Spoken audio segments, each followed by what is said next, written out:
What is going on, guys? Thank you so very much for joining us right here on Tuesday night. It is Tuesday Night Titans, episode 140 for your March 24th, 2026.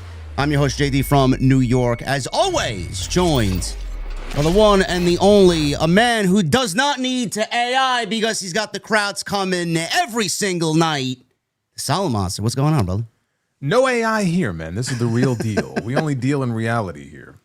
Only reality, man. What you see is what you get. This is the real thing. I know. I work with you on Tuesdays. I work with you once a month at Hog. Johnny Laurinaitis, man. What'd you think of that fiasco this week, huh? You know, I was saying, I have done this sad tweet segment on my show now for many years, and I don't think I have seen a sadder tweet in all the years that I've been doing it than the one that I saw from John Laurinaitis. If you guys aren't aware, I got the picture here queued up. That's John Laurinaitis. People power. This is an AI. You remember his title, right? You remember his title in WWE? He was the Executive Vice President of Talent Relations. Oh yeah. Every week he would come out and say it. Yeah, he was one of the worst people to have power on that show, I think, since I started watching it ever. Chat. This is an AI generated photo. An AI generated photo. You see the Hulkamania guy right there with the red shirt? I've never seen that Hulkamania shirt in my entire life. I don't know, but the most realistic thing in this entire picture is that Under Armour logo on this guy's hat right there by the table. Now, I have to draw your attention to something. Now, you see the gentleman looking down at the table wearing the glasses? Yes. Directly behind him. Yes, I see. Bro, it looks like a furry. What is that? I was going to say, it's some sort of creature, and I haven't been able to figure out exactly what planet it's from or what the species is. I'm not sure. But, I mean, the telltale signs are right there. And also, if you look at some of these people, AI doesn't do fingers very well. No. So some of the fingers are sort of like blended together. There's a lot going on here in this image, and I'm amazed that he thought that he could just sort of slide this under the radar and nobody would detect this. I don't know. Is this a wrestling convention or a Star Trek convention? What is it? I don't know. Oh, yeah. There's probably a lot of overlap between the two, I would imagine. Probably. I don't know, man. What would possess? I got to ask you, what would possess someone to do something like that? I mean, like you said, does he think people nowadays in 2026, where there are programs that detect things like that being real and fake, why would he think that he could get away with that? Because he's not using his brain. I mean, it really is. It's too bad he couldn't AI a brain into his head because he's clearly not using the one that God gave him. Because look, dude, he has been a pariah. Okay, ever since all the lawsuit stuff came out and he left the company or was sent away, he's been a pariah. He's been in exile, and so he's looking to get out there. We talked about this, I think, a few weeks ago, where he did an interview and he said, "I enjoy grooming young talent," and I'm like, "Great choice of words there, pal. You fucking creep." And so he's trying to get his name out there, and he's trying to let people know, like, oh, he's in demand. Everyone wants to see Johnny Ace. No, they don't. They don't. How many people do you think actually got to his table to get an autograph by Johnny Laurinaitis? I mean, I'd be single digits, maybe. I'd be surprised if it was more than a dozen. There are people out there. Don't get me wrong. There are people out there. Absolutely. I don't doubt that there are people out there, but like, that's not even a line, dude. It's like people are hovering over him like he's like Jesus Christ. Like, they're just standing there looking at him like, oh my God, it's John Laurinaitis. Nobody in the world is saying that. So he was rightfully bullied to the point where he took the picture down. But of course, the internet lives forever. So as we just saw, the photo is still readily available if you search for it. But it's no longer up on his X account. Oh, yeah. So we figured we start the show off tonight with a little humor. Good old Johnny Laurinaitis, man, never lets us down. So thank you guys very much for all of your support, and thank you for joining us here on Tuesday night. It's episode 140. Before I get into any of the festivities tonight, because he is a VIP, my God, Havili, $200 in Super Chat. Man, he was an hour early, man. He didn't even wait till 8 o'clock. He just came in, ordered a drink, and then gets the party started here tonight. $200 Super Chat from Brisbane, Australia. Thank you, Avili. 36, The Undertaker streak broken. 35, Rhea versus Bianca versus Io. 34, Undertaker returns the dead man. 33, Lesnar beat Kurt Angle for the WWE Championship. 32, Cena vs. Rock, 1. 31, Sting WWE debut match versus Triple H. 30, Rock return match tagging with Roman. 29, Randy Orton amazing counter to the curb stomp. I guess he's talking about the top of WrestleMania moments of all time via WWE. Because those numbers definitely don't correspond to the WrestleManias that those moments were attached to. So this sounds like some sort of WWE countdown, I guess, that they probably put together. I would assume The Rock tagging with Roman would be a lot higher on that list. I don't know. That was pretty great.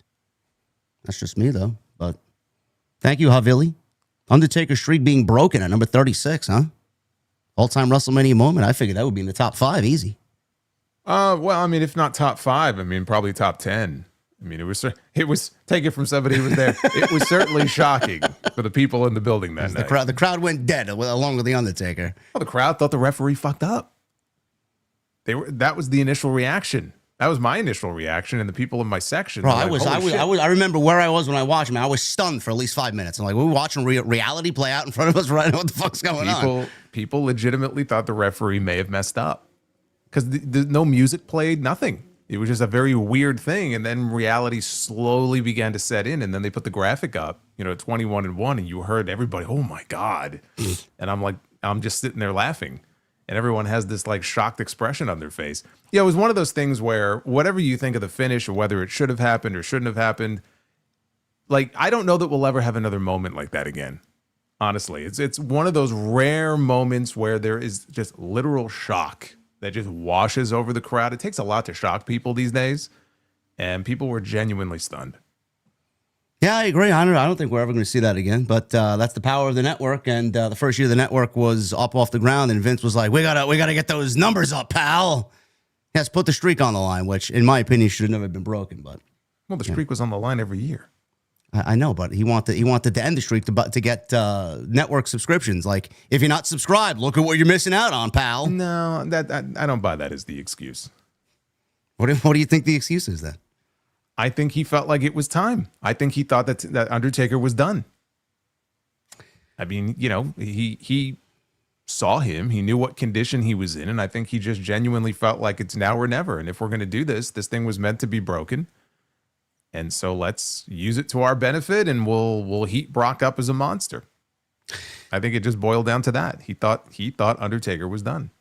Well, they certainly made the best of it because Lesnar went on one hell of a run. I may be in the minority here, but I still think that the streak, if there was any moment at all in all of those matches, it should have ended at 25. No. Against Shawn Michaels in that match? Imagine if Michaels beat the Why? Okay, so... Gonna get me hot about this now. He gets angry when I mention this. The second time I mention this now. So let me ask you this. Do you agree or disagree with Brock Lesnar being the one to end the streak? I disagree. Now, I assume you disagree because you, as I do, feel like Brock didn't need it. Yes. Okay. Then what makes you think Shawn Michaels needed it? Look at the match. Look at the way the Lesnar match ended, and look at the way that match with Michaels went on. The match was great. It should have ended in an epic fashion. It ended with a plume of smoke. It did end in epic fashion. They had one of the greatest matches of all time. Yeah, but imagine if the streak was on the line, it was over. But that's the whole point. The drama was every near fall because of the streak. It doesn't mean the streak has to end. When the match was over, was anybody complaining about the fact that, oh man, you know what would have made this match perfect? If Shawn Michaels would have won. I don't know a single person who said that. I'm just saying that if that match went on with the streak ending, I think it would have been the most monumental thing maybe ever. I think it would have been stupid. And also, the thing also is, like, when you look at it and you look at just like Shawn Michaels, the story was so great when they came back with it at 26 because he lost. Like, that story doesn't work if he beats the Undertaker. Here's another one. I may make you more angry. I thought the match at WrestleMania 26 was fucking terrible. I didn't like it. I didn't think it was terrible, but it's not as good as 25. No, I don't know what happened there. I'd have to go back and watch it to pinpoint exactly what I didn't like about it. But I remember watching and I'm like, no Jim Ross. That could have been it, really. And honestly. Matt Stryker. Yeah. Yes, it's WrestleMania. It's WrestleMania season, folks. We're talking about WrestleMania. Yes, I didn't even realize he called that match, honestly, until you just mentioned it. That's how forgotten It is. They wanted him to. Yeah, that's a whole other story because he was there. And I think Shawn and Taker, they went to Vince and said, we want him calling, because it was Shawn's last match. Yeah. And they wanted JR, and they were like, no. I'm telling you, they had a hard on for JR. I don't know what it was. My theory was that Vince was always just jealous because he thought he was a genuinely great announcer. And I'm actually a fan of Vince McMahon, the announcer, but he's no Jim Ross. No. You know, Jim Ross was always the one to get the praise as one of the great, GOAT announcers of all time and all that. And I think Vince just looked at him and he was this, Southern announcer who, like, you would look at him, and Vince, I'm sure, would just make fun of, his appearance all the time. And he probably just didn't get it. And I think there was definitely some jealousy going on there. That's why he ribbed him so much over the years. Yeah, and I hated every one of those situations where Jim Ross got bullied live on air. I hated that shit. But Vince McMahon was good in his own right. I mean, he's a voice of our generation. Never going to forget what he did. Yeah, Vince and Jesse, a great combo. We'll definitely talk about WrestleMania. We got a lot to get into, guys. Monday Night Raw went off the air with Roman power bombing CM Punk through the announce table. We got Randy Orton destroying Matt Cardona, who is one of Cody's good friends. Cody was not on the show on Friday night. We'll talk about Jacob Fatu and Drew McIntyre and the chaos that will definitely lead to a stipulation match at WrestleMania. We got news on Rhea and Jade, and we got Oba and Brock. We'll talk about what happened on Monday Night last night, where Oba got the best of Brock Lesnar now 2 weeks in a row. So we'll talk about all that. Dynamite, there is some AEW news and notes. Toni Storm reportedly will be out for a quote-unquote very long time, and it's not an injury issue. So people are now running wild because of the Observer's very cryptic and mysterious reporting. So we'll talk about Toni Storm and what that means for AEW. Will Ospreay came back on Wednesday night, and his return match was against Vanilla Baby. So I don't know what was going on in the minds of the AEW writing team, but I did not like that whatsoever. We'll definitely talk about that and how they just can't get the show to where it needs to be following a pay-per-view. So we got a lot of AEW notes tonight. We'll talk about that and everything else WrestleMania worthy. We got Braun Breaker news and we got Sid Vicious news going into the Hall of Fame. So loaded show tonight as always on Tuesday night. We want to thank you guys for joining us right here on Tuesday Night Titans. Thank you again, Havili. Make sure you guys follow us on social media at JD from NY206, at Solid Monster. Everything you need is linked down below in the description. Make sure you get those super chats in. We usually mention it at the top. We go over all of your questions, comments, concerns, and anything else you want to get in at the end of the show. So we really appreciate it. It's the best way to support what we do. Hit that thumbs up. 1,000 likes is the goal.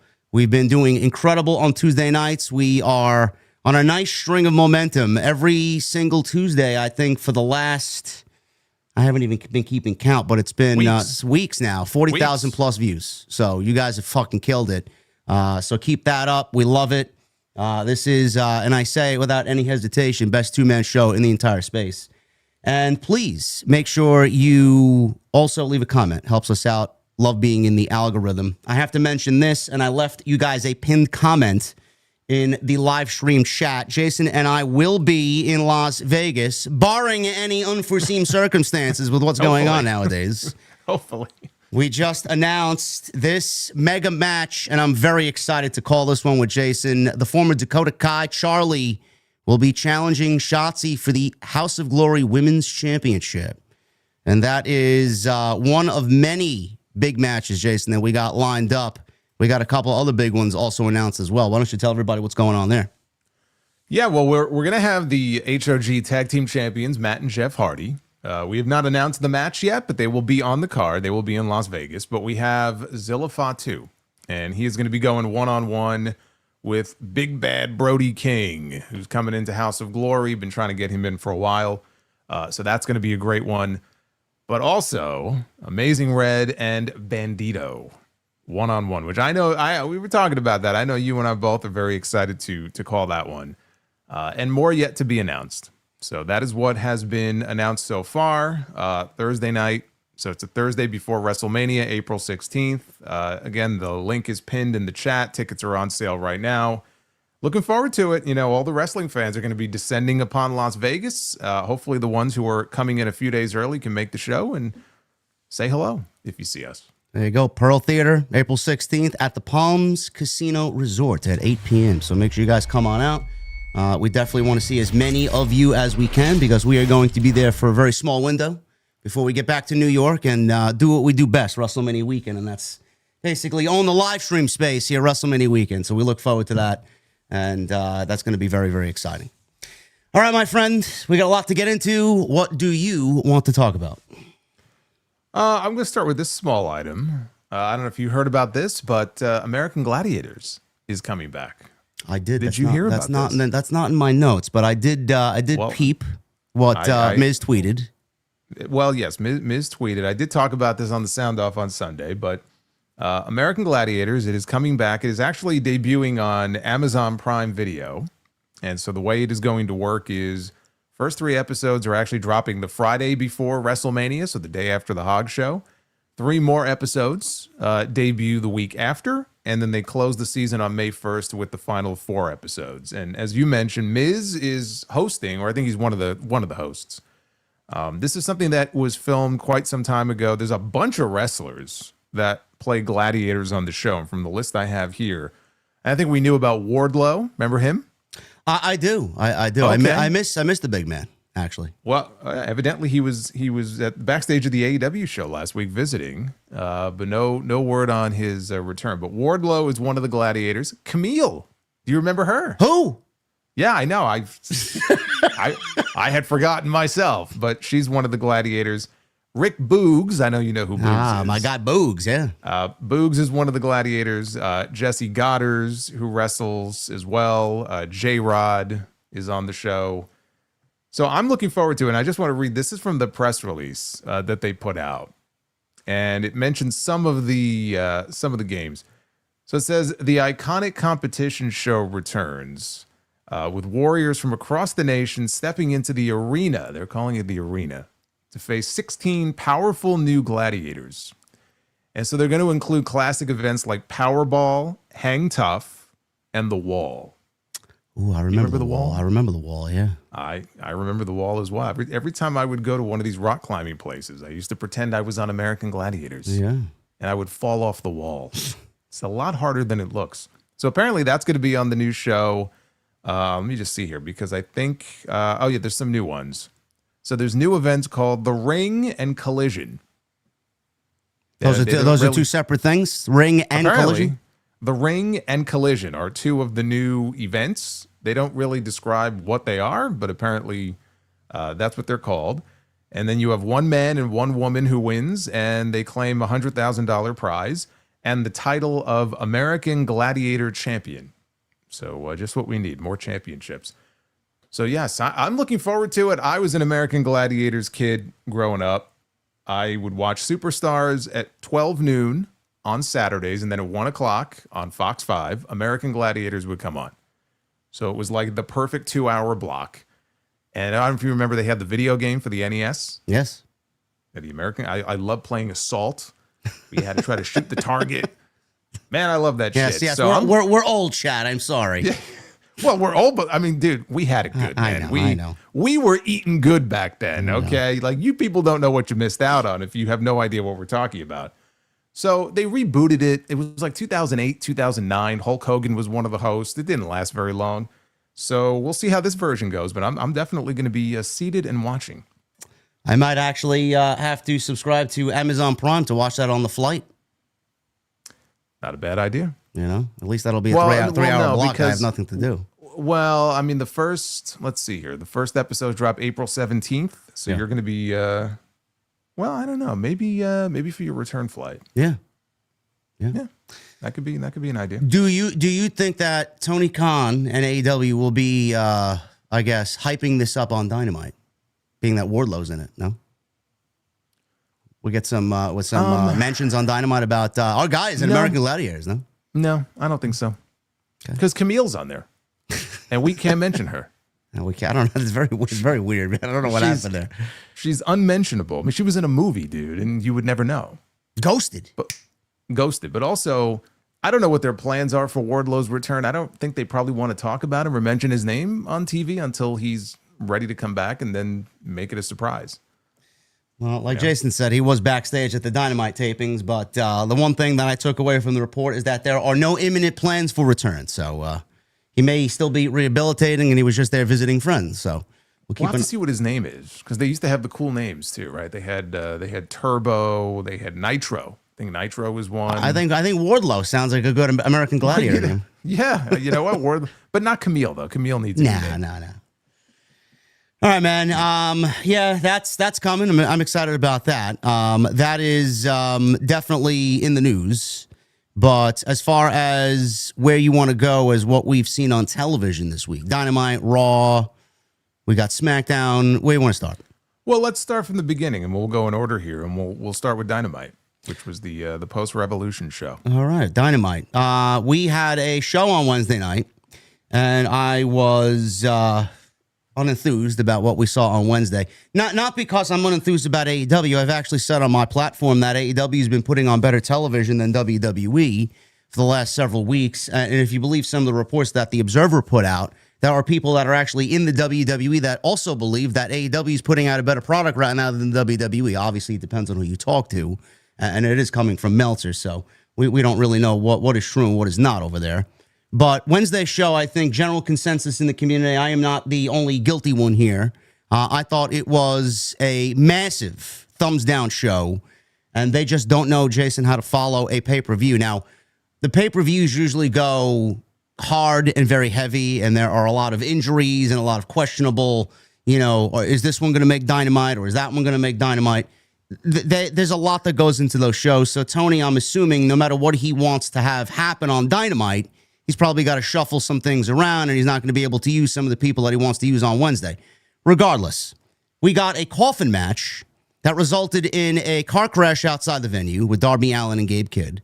We got suffocation in that same match.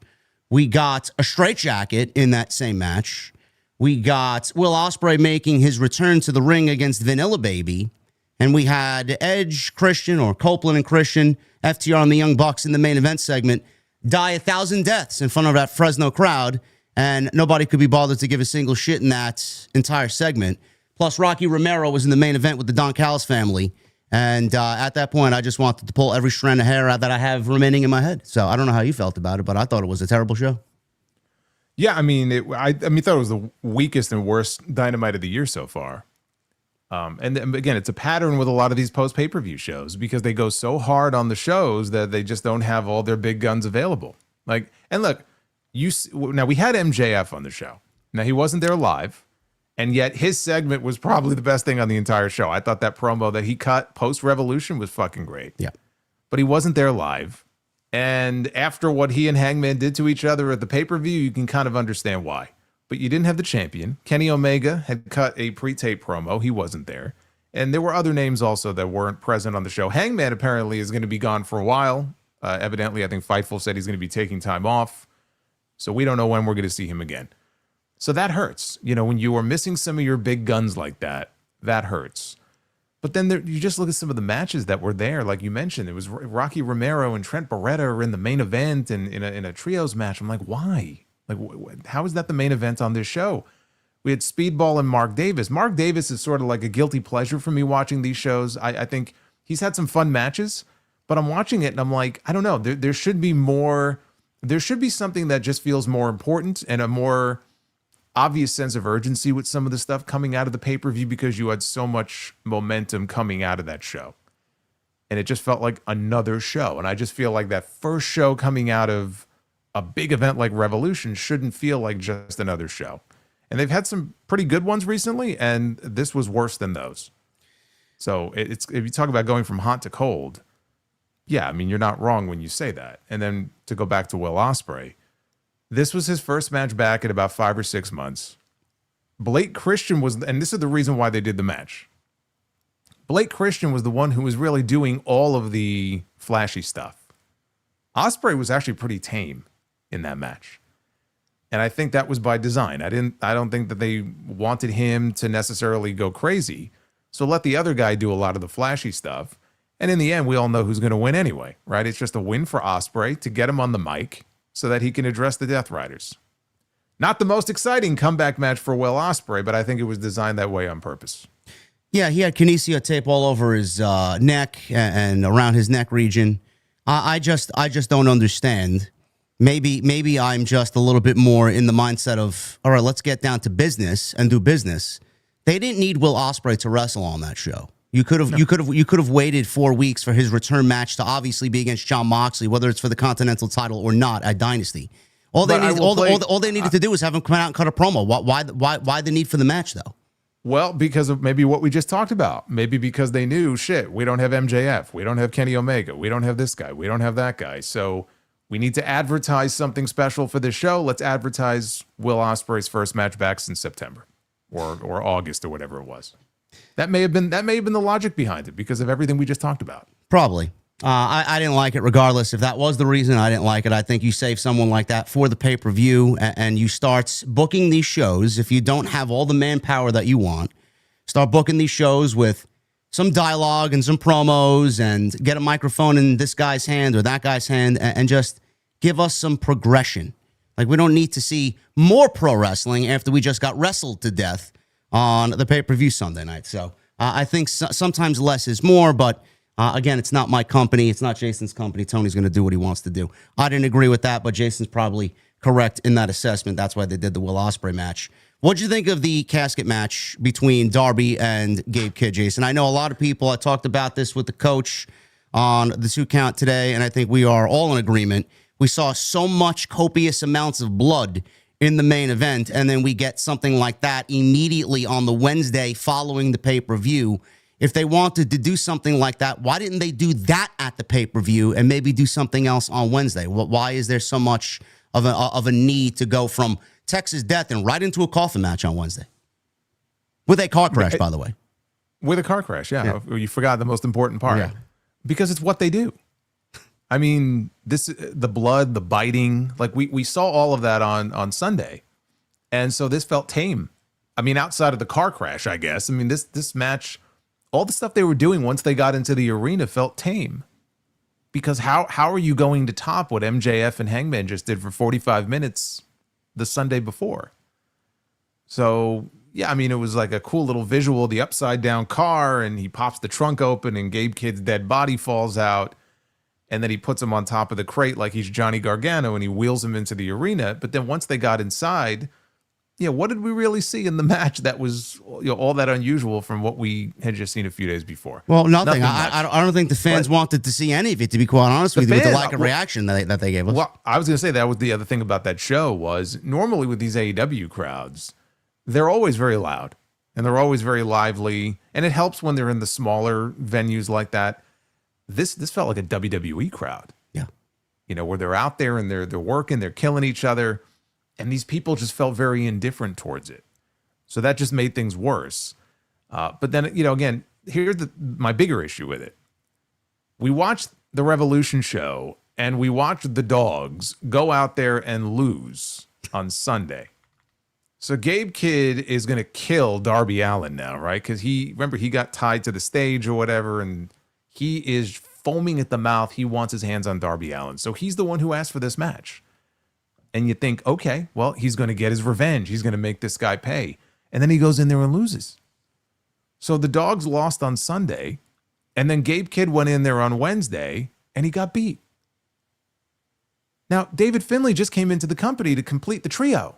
What does that say about the Dogs and the start of their run here in AEW that they just went back to back with losses? Guy's a terrible leader right out of the gate. That's what that means. I wouldn't say that's a good way to build momentum for this new trio that you have here in this company. I don't know, man. And it seems like it's over because Darby Allin got on the mic after and he basically put MJF on notice and says, I'm coming for the championship. And now it looks like we're headed for a match between Darby and Andrade. So I think his issue with which it should be, his issue with the Dogs is over now. I don't know where they go from here, but Darby's moving on now. He's got his sights set on the world title. Yeah, too little, too late with that one, in my opinion. It feels like it. Yeah. It does feel like... I'm going to be very upset if they do that match at Dynasty and he beats Andrade. I hope not. I'm telling you, man, you may disagree with me, and people may disagree with me. I've said it then. Like, there was a sliver of a chance that I was going to believe personally in Darby Allin beating Jon Moxley if he didn't climb the mountain. Then they went with Hangman. I said Hangman should have main evented Allin the previous year, so they did it this year. And now it's even more so that I think Darby's not a world champion in 2026. Look at the pool of talent that's surrounding MJF in the world championship. I do not consider at this point Darby Allin a world championship title contender. Maybe 2 years ago I did, but now I don't. I don't know how you feel. I mean, it's not something I really want to see. But neither does Fresno. They didn't react at all to the announcement. Yeah, but again, in AEW, he's been there since day one, and he is one of the more beloved characters on the show. I don't think it would be a stretch for the AEW audience to buy into him, challenging for the world championship. But right now, with all the competition that MJF has lined up, he would be way down on the list. So I don't doubt that they'll do the match at some point, but I don't look at it and go, okay, that's the guy. Like, that's the guy that's going to, knock MJF off the mountain. Like, I don't want to see that. And I don't get the feeling that that's where they're headed with it. Yeah, well, like Jason said, they may be setting up Darby and Andrade. It looked like MJF had given Don Callis a briefcase full of money to give to Andrade as a way to take out Darby and keep Darby suppressed from getting any further to the World Championship. So we may be going Darby Andrade at the pay-per-view at Dynasty, and MJF, it's still uncertain what his next match will be because we're getting a rematch on Wednesday's Dynamite tomorrow. I believe it's tomorrow, yes, with Swerve and Kenny Omega. Now, the difference in this second match is, Jason, there is something tangible on the line here. If Kenny wins, he's the number one contender. But if Swerve wins, not only is he the number one contender, but he gets Kenny Omega's executive vice president power. Now, Jesse and I talked about this on our show on Wednesday, and Jesse brought up an excellent point that I don't think people are really thinking of. What type of power does Kenny Omega have as an EVP that Swerve would want so badly? What has Kenny done with his EVP status, with his EVP power, that Swerve wants it now? Because we've been here 6 years, and Kenny really hasn't come out and asserted his power as an EVP. He hasn't used his power for anything nefarious or anything good in 6 years. What do you think about that being on the line here for Kenny in this match with Swerve? Does it make sense to you? Well, I mean, yeah, I mentioned this on my end. The issue is it's just very sort of vague what that means. Does he have the power to make matches? Does he have the power to hire and fire people? Does he get a special parking space outside at each show? Does he get bonus pay? Does he get health benefits and a 401k, which he should probably get if he's going to be an employee? Like, they haven't really illustrated what the power is that he's seeking. So I think they've left it intentionally vague. The answer is we don't know. Just because Kenny hasn't used it doesn't mean that as an EVP he doesn't have power. The Young Bucks, they got drunk with power, and we saw, what they were doing. Kenny's a good guy. He hasn't been a heel in a while, so maybe he just, he has the power, but he doesn't use it. Swerve would use it. For what, though, we don't know. I'm just glad that they actually had something on the line here, because the idea that Kenny Omega would cut a promo and would say, you are the number one contender for the AEW world title, which, by the way, kind of came out of nowhere. I guess by beating Brody King, that made him number one contender. Yes. Although he did beat Omega previously. But he goes, I want a rematch with you, and I want you to put the number one contendership on the line. And I'm watching this and I'm like, okay, well, I want a fucking pony, but that doesn't mean I'm going to get one. Like, why would he think that why would Swerve be dumb enough to be like, okay, sure, I'll put my number one contendership on the line. So naturally, he wants something on the line in return. And what does Kenny have to give him? Right? Kenny has this executive vice president power. It makes sense in that regard, but we just don't know what that means. They haven't told us what that means, and the match is tomorrow. So there's not going to be any sort of big promo showdown this week where they kind of tell us. We don't know. We just have to wait and see. And if Swerve wins, I guess at that point we'll find out. I guess if I'm Swerve, I'm going to fire every single person that is in line for a shot at the championship, or at least indefinitely suspend them. So that way I just wipe the entire field clean. I go and I get my match with MJF. I beat MJF. I win the world title, and I don't have to worry about any of this other competition. Can he do that?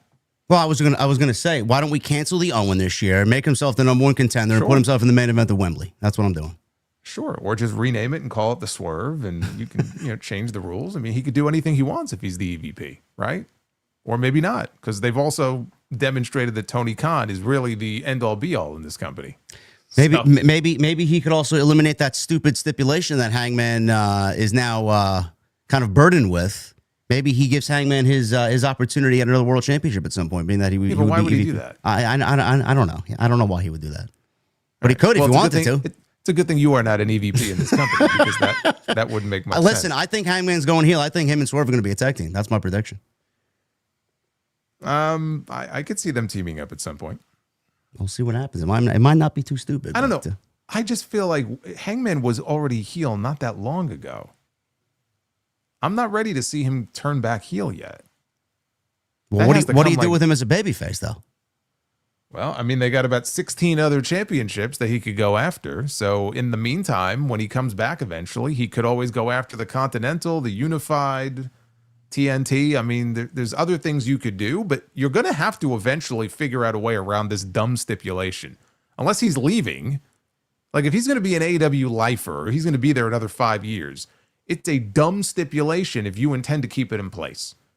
So whether it's this year, next year, or whenever, they have to find their way out of this somehow.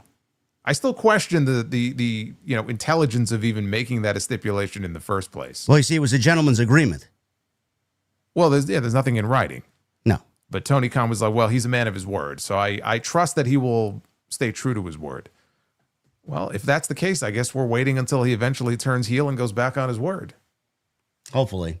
I don't know why they did what they did, but... Yeah, but I just feel like you can't turn him heel right now, because he was already a heel not that long ago.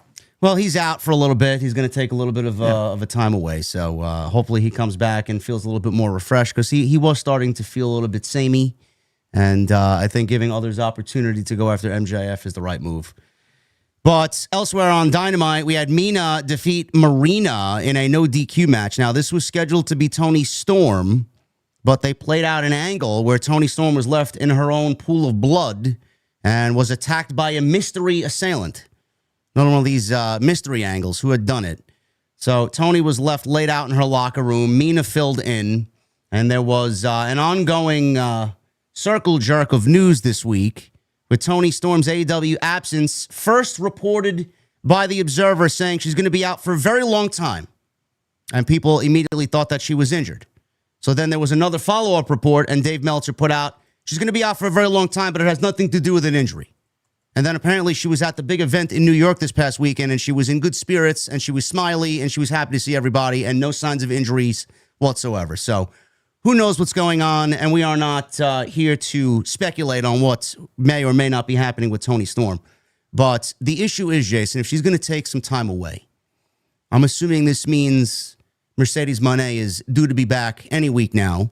Well, she has said, well, first of all, she has lost more championships. Yeah, okay. So she's down to 3, I believe. Oh, boy. And she's got another title that she's going to be defending in Winnipeg on the 31st. And I believe she has said that after the Winnipeg show, she's on her way back to TV. And it just so happens Dynamite that week, the next night, is in Winnipeg. So it feels like her return is imminent, which is good because, again, I mean, that's a big name to lose in that women's division. And they got a lot of talent in that division. It's not like, oh, my God, what are they going to do without Toni Storm? But to lose one big name, you really want to get back another. And so her coming back around this time, it feels like the right time for her to be back. Yeah, I agree on that aspect. The thing that I have a problem with is, and I love Megan Bayne. I think Tekla's great. I think Stat is great, even though she's kind of feeling a little bit kind of inconsequential here, insignificant. Willow's great. But in my opinion, and some of you may agree or disagree, Jason, same thing. I don't think that AEW has done a good job of building up who the next Toni Storm or Mercedes Moné is going to be. Now, we have others that could fill that role, and that could be built and been given the opportunity. But Toni Storm, in my opinion, and Mercedes is one of the greatest female professional wrestlers of all time, maybe the best. But Toni Storm is their biggest star. She's there in their division. She is number one. Mercedes, in my opinion, is number 2. So Toni's out. Mercedes is going to take that spot. She's the most notable name in that division now. Jason, who after Mercedes is there to give you that feel of like, all right, we got these big stars, we got these big names. Tony's out, Mercedes is there, Tekla's great, like I mentioned, Stat, Willow. Nobody else is going to fill those shoes to a missing Toni Storm. What do they do at that point? Well, I mean, you just named a whole bunch of names, so you have to just start building them up. Simple as that. Lena Cross is another one. She's still brand new. She's very good. She's one half of the tag champs now. She's another one who I think you can over time build up, and she could be something, at some point down the road. So you just named a whole bunch of names. Focus on that and just start really building them up as strongly as you possibly can. Toni's a unique situation because she's unique in this way. She's a character. And you don't have very many characters like her in that company. You really don't, right? You have a lot of great wrestlers. And you have people that are playing different roles, and they kind of have their own persona, but she's a character on the show. So she's very different than anybody else they have really in the entire company. I mean, her Orange Cassidy would be another example of it. I mean, there's a few like that, but not too many. You're not going to be able to replace her overnight. It's just, there's no one person who can just step into her shoes and be that over and take her place on day one. You've got to build somebody up. You've got to build somebody to take that spot. That takes time. So focus on the Teklas and the Statlanders and Megan Bain and Willow. Willow could be someone who, ends up as the top baby face. Willow's already a big baby face in that division. She's the TBS champion. Focus on those women, and hopefully in the months to come, somebody will hit. Maybe it's Mercedes. Maybe Mercedes goes babyface, and I don't know if the fans will take to her as a babyface or if they're still going to want to boo her. But maybe she can be that person. We'll see. I don't know. I don't give AEW the benefit of doubt. You did make a good point. Characters, that's what they need to do. Character development. Toni's a very special case. In this case, she got knocked out. Are we going to see some sort of character change for Toni Storm? Is she going to kind of come out of this feeling as a different person? Because, she did play that timeless Toni Storm. Is she now going to revert back to maybe what she originally was before the timeless character, or is she going to keep that timeless character when she comes back? I think this is a good opportunity for them or for her to maybe just kind of evolve things. I'm not saying she has to go back to punk rocker Toni Storm, but whatever the next iteration of Toni Storm is going to be, because a lot of the great wrestlers who were around for a while, I mean, I use Undertaker as an example. Look how many times he evolved his character over the years. Yep. And if she's going to be gone for as long as they say she will, I mean, she could be gone for a very long time. For her to just come back and just be timeless Toni Storm like nothing has changed, I think would be kind of disappointing.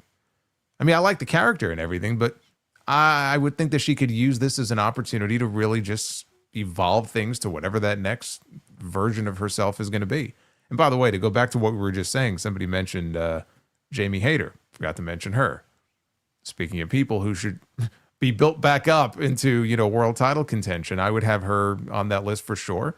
Athena is still melting away in Ring of Honor. Bro, okay? it's time to get off that train, man. You hop on another fucking form of transportation, man. It's not happening. Well, maybe not, but I'm just saying where one person, exits and there's an opportunity for other people to step up, maybe it's a sign that, this would be a good time to get her into that position. I'm just saying.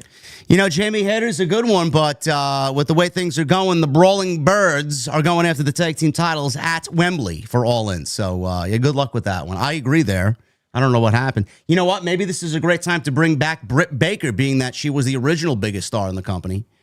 I don't know. Maybe it's time, Tony. He's always said, I would love to get her back on television. You're the one who makes the decisions. Well, I'm sure there are reasons why she is not back. I know. I'm just saying. But now, was that simple, she'd be back. I know. We know it's not that simple. It never is. But with this, Tony's out. We don't know if it's going to undergo some sort of character change for Tony's direction coming back creatively. Now, the thing is, she was approached by Ronda Rousey at Revolution. Now, we don't know what's happening with this story. We didn't know Ronda's status to begin with after Revolution. So there is an update from Sean Ross Sapp. Ronda Rousey, obviously, Revolution. She came into the ring and she addressed Toni Storm. Surprise appearance. Nobody expected her to be there. Sources in AEW said that Rousey got the desired reaction from the company coming in a heel role, but that Rousey seemed to expect a different reaction.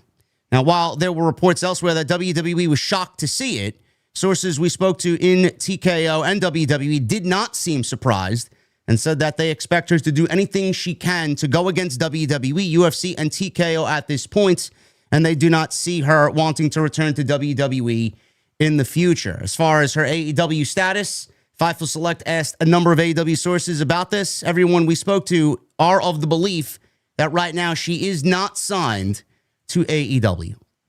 So for all the Ronda enthusiasts out there that were displeased by her appearance on Revolution Sunday, you are in the clear for now.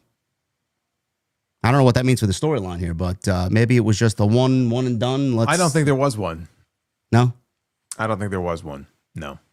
I don't think there was any plan for anything. I think it was a combination of things.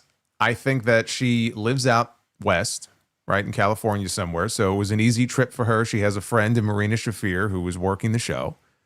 And right now she's getting ready for this fight that originally she had pitched to the UFC. And Dana White, who seemed to be receptive to it at one point in time, wasn't receptive to it. And she's got a little bit of a vendetta against them, and she's looking to needle them. And so by showing up on AEW as opposed to WWE, that was one way for her to sort of stick it to them. I don't think there's any sort of contract. I don't think there was ever any plan for an actual match between the two of them. I think it doesn't mean there can't be one down the road. Obviously, now it wouldn't happen anyway if Tony's going to be out for a long time. But, I think it was one of those like, oh, sure, yeah. If Ronda wants to show up, would love to have her on the show. And it got attention. It got attention until another story knocked it out of the news, which I'm sure we'll talk about, a little Twitter story. But it got publicity for Tony Khan. It did. I'm glad that she's not coming in. I appreciate what she's done. Honestly, I've said it from day one. Without Ronda Rousey, the women's revolution in WWE, that pay-per-view, that first ever Evolution show, does not happen. So she is owed a lot. Well, I don't think they don't get the main event of WrestleMania. No, I was about to say that too. Yeah, they don't get that either. So and Charlotte Flair herself has said that. Yeah, I 100% agree with that. So yes, Ronda is a very pivotal figure in the state of women's wrestling for sure in this current generation. But for her to be on TV in 2026, especially with AEW, that's not something I want to see. And what Jason said about a vendetta being against TKO, that's exactly what Meltzer said. Her appearance at Revolution is a part of a vendetta against TKO over compensation disputes involving her planned fight with Gina Carano.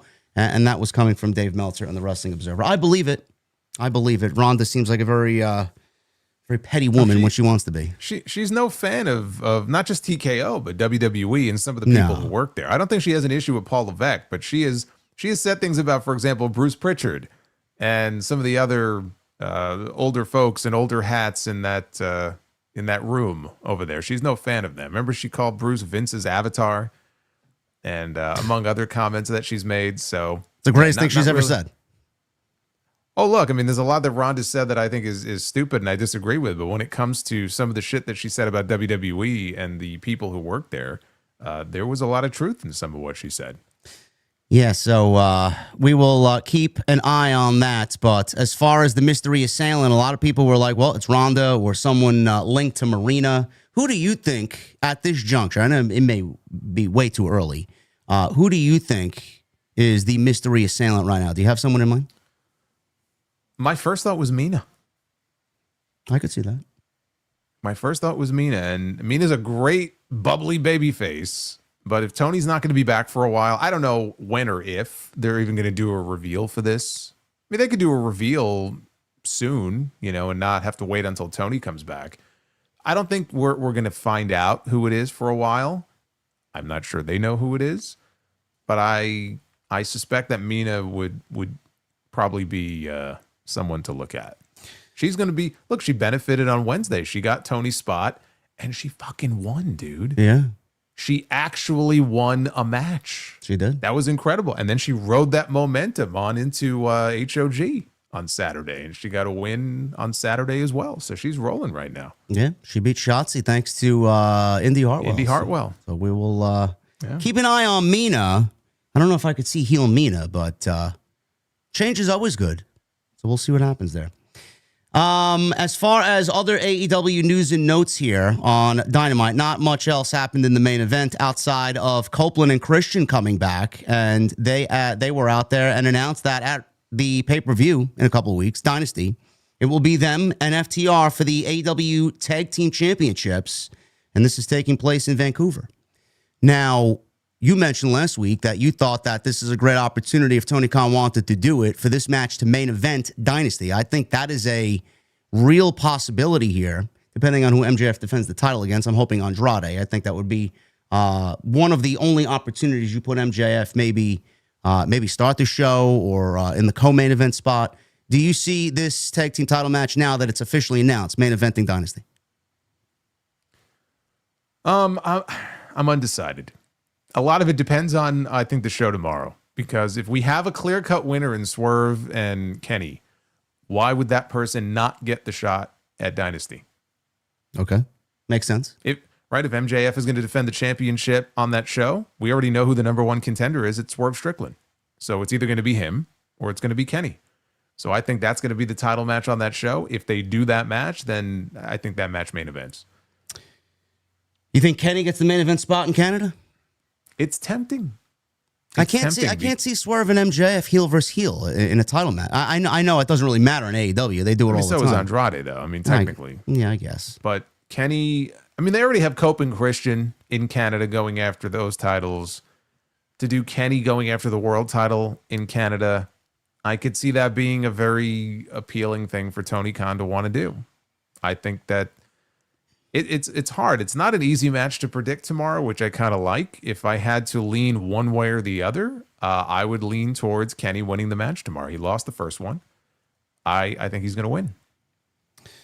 I don't know. Maybe like and again, lose. Like we talked about earlier. Maybe Andrade and Darby. Maybe Kenny. Well, here's the thing. We only have, we're 3 weeks out from this pay-per-view. Yeah. We only have one match official. Yeah. That's it. Like the rest of the card, we kind of see where certain things may be going, but we only know Cope and Christian against FTR. That is the only thing official for the pay-per-view, which is less than a month away. So if you game this out, let's just say MJF against Kenny, Andrade and Darby, it feels to me like they may want to wait until the pay-per-view to do that. We have, let's see, the women's world title, Tekla. Mina? Maybe. I can't even give you a clear indication of who at this point, honestly. They haven't set anybody else up.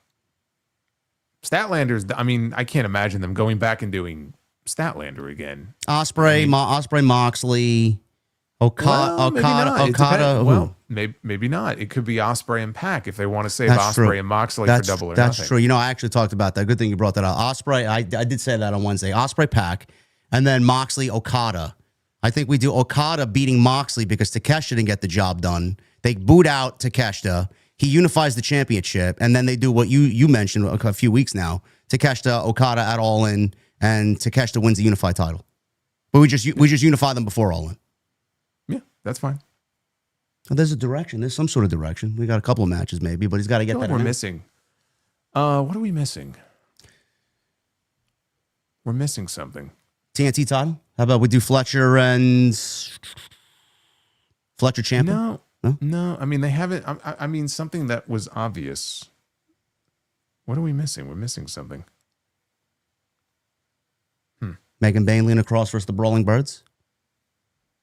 Well, I thought you said that would be for Wembley. Yeah, well, they'll probably win the titles at Wembley, but I don't know.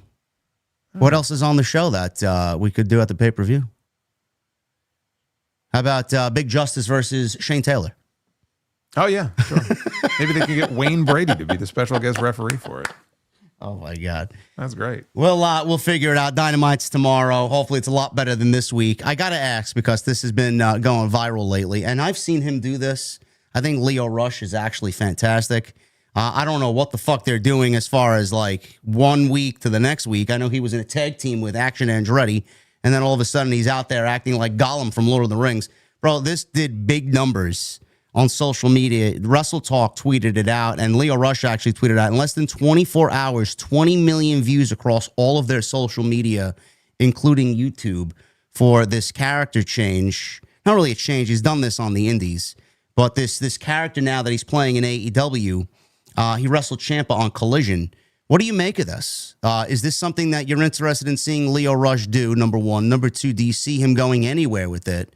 And if AEW wants to do something with it, I hope that they do, because in my opinion, they got to explain how he left the tag team with Action Andretti one week, and now all of a sudden he's got this scary ghoul-like gimmick. Do they, though? Do they have to? They have explain to. it? Yeah, for me, they have to. Yes, they do. Yes.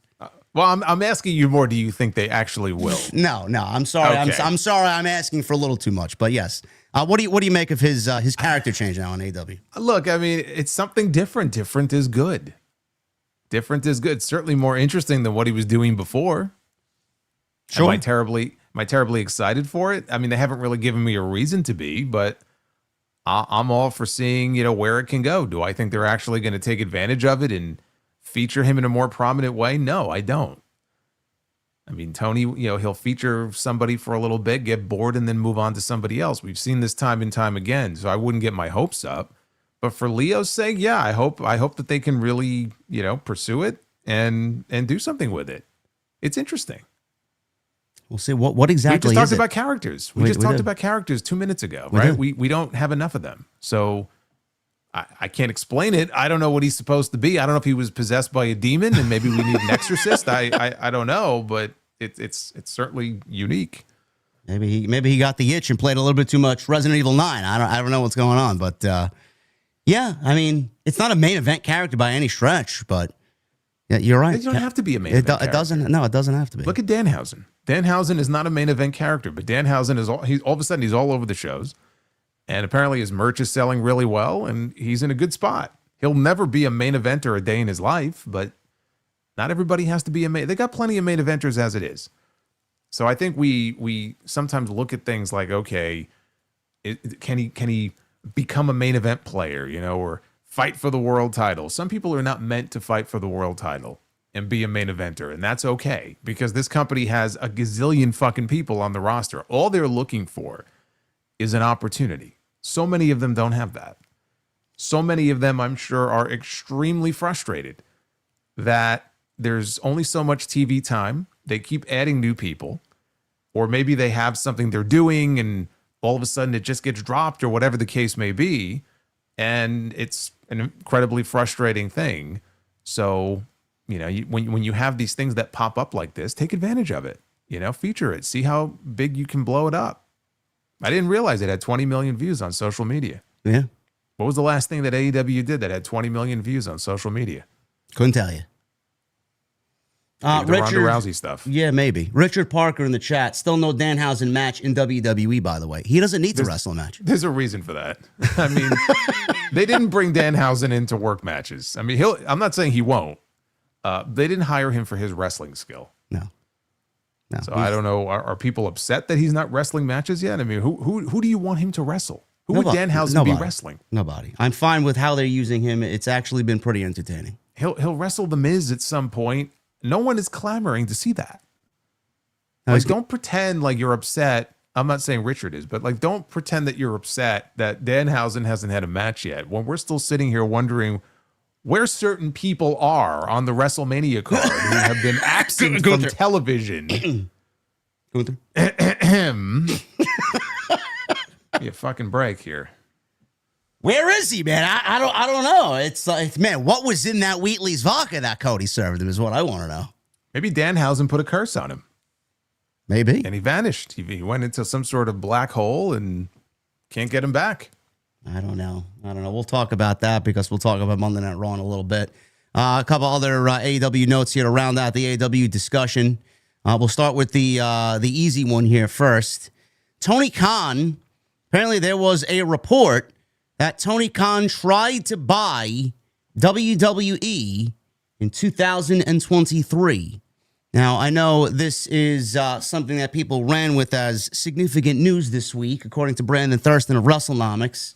I don't know why this made the rounds this week, but apparently... Well, it made the rounds because Brandon filed... God, what was it? It wasn't a Freedom of Information. It was something... There's an ongoing shareholder lawsuit, for those who don't know. Yes, in the Delaware Chancery Court, yes. Because there are shareholders who believe that the bidding process was unfair. And there were other companies as well. I believe it was the parent company to Formula One, Liberty Media, KKR, which is a private equity firm. Now Tony Khan, as it turns out, who all submitted bids for WWE. And actually, a lot of those bids were a hell of a lot higher than the one Tony Khan submitted. And they just feel like the fix was in, which I think, honestly, a lot of us feel that way. Okay? I can't prove it. Bro, is this new information now? Come on. I can't prove it. But yes, I think a lot of people believe the fix was in with Endeavor and Ari and Vince and all that. And so Here's anyway, my shocked face for the thumbnail. Oh my God, man. It's like, yeah, so that's the nature of the lawsuit. But what Brandon did back in December was he had filed some requests or whatnot. Information was only recently redacted, or unredacted, I should say, that was previously redacted. So, some actual journalism here, and we have him to thank for even getting this information in the first place. So I think that some people suspected that Tony may have done this, but we didn't know, and we didn't have any actual dollar amounts until now.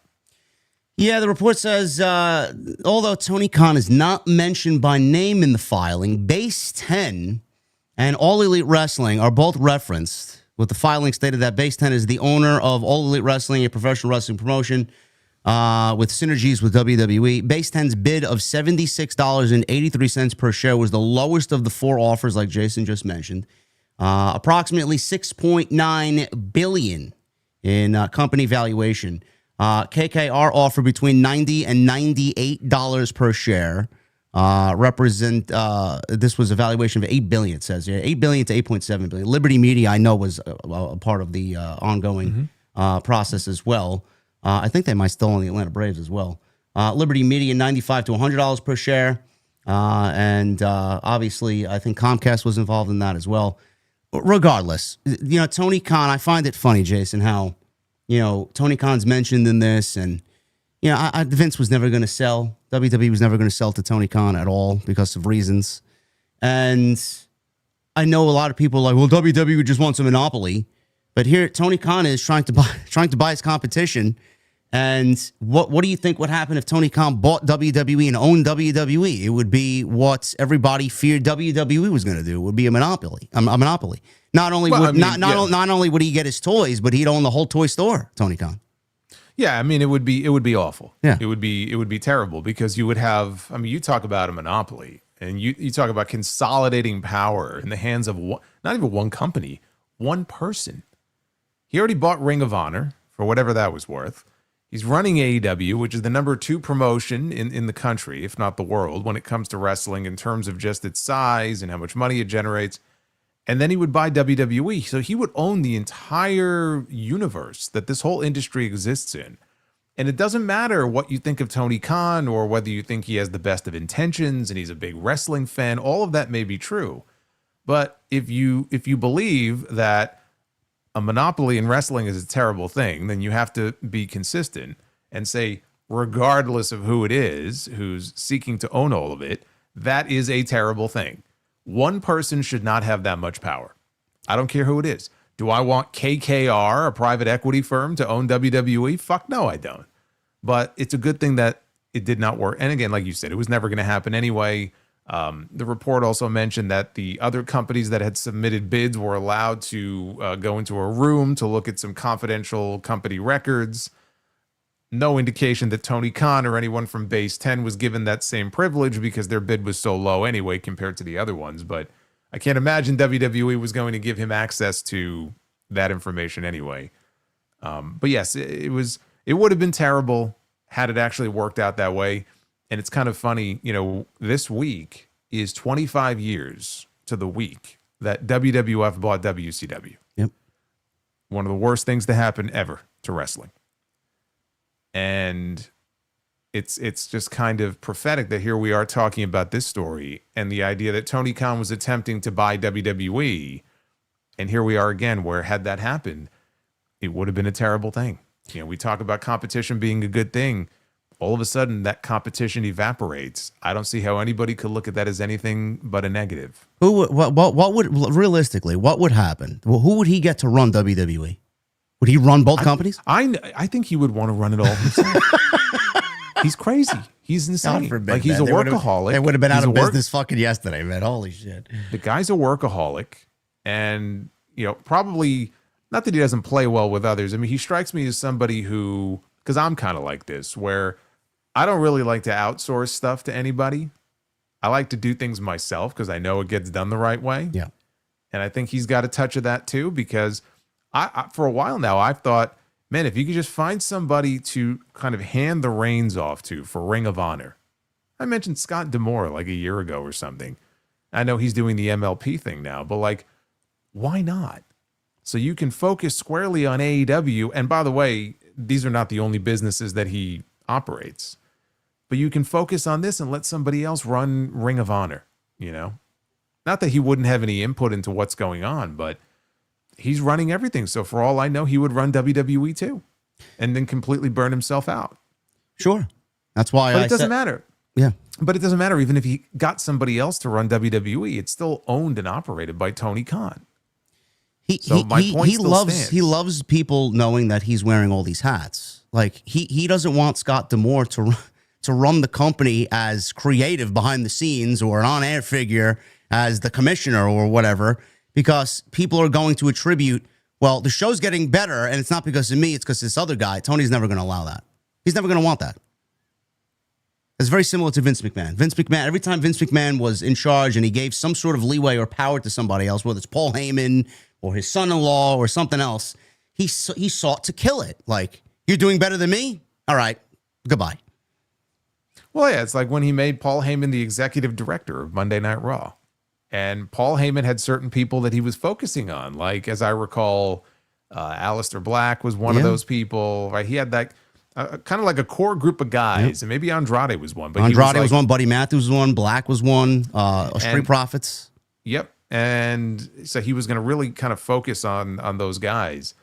And I don't remember all the reasons why, or if we ever found out the exact reason why, but Vince obviously, he giveth and he taketh away. Yeah. So that didn't last very long. And yes, you could find other examples of this from over the years, because they don't want somebody else to show them up and show that, they could do a better job than them. Paul Heyman lasted less than a year. Bischoff lasted 4 weeks. And then Vince gave Bruce power to both shows. So that's how that ended up. As far as this situation, I think we all know, because Jason and I we covered that story like flies on shit, honestly, from NXT being killed to the fucking board and all the power of the boardroom and everything, him weaseling himself back into power.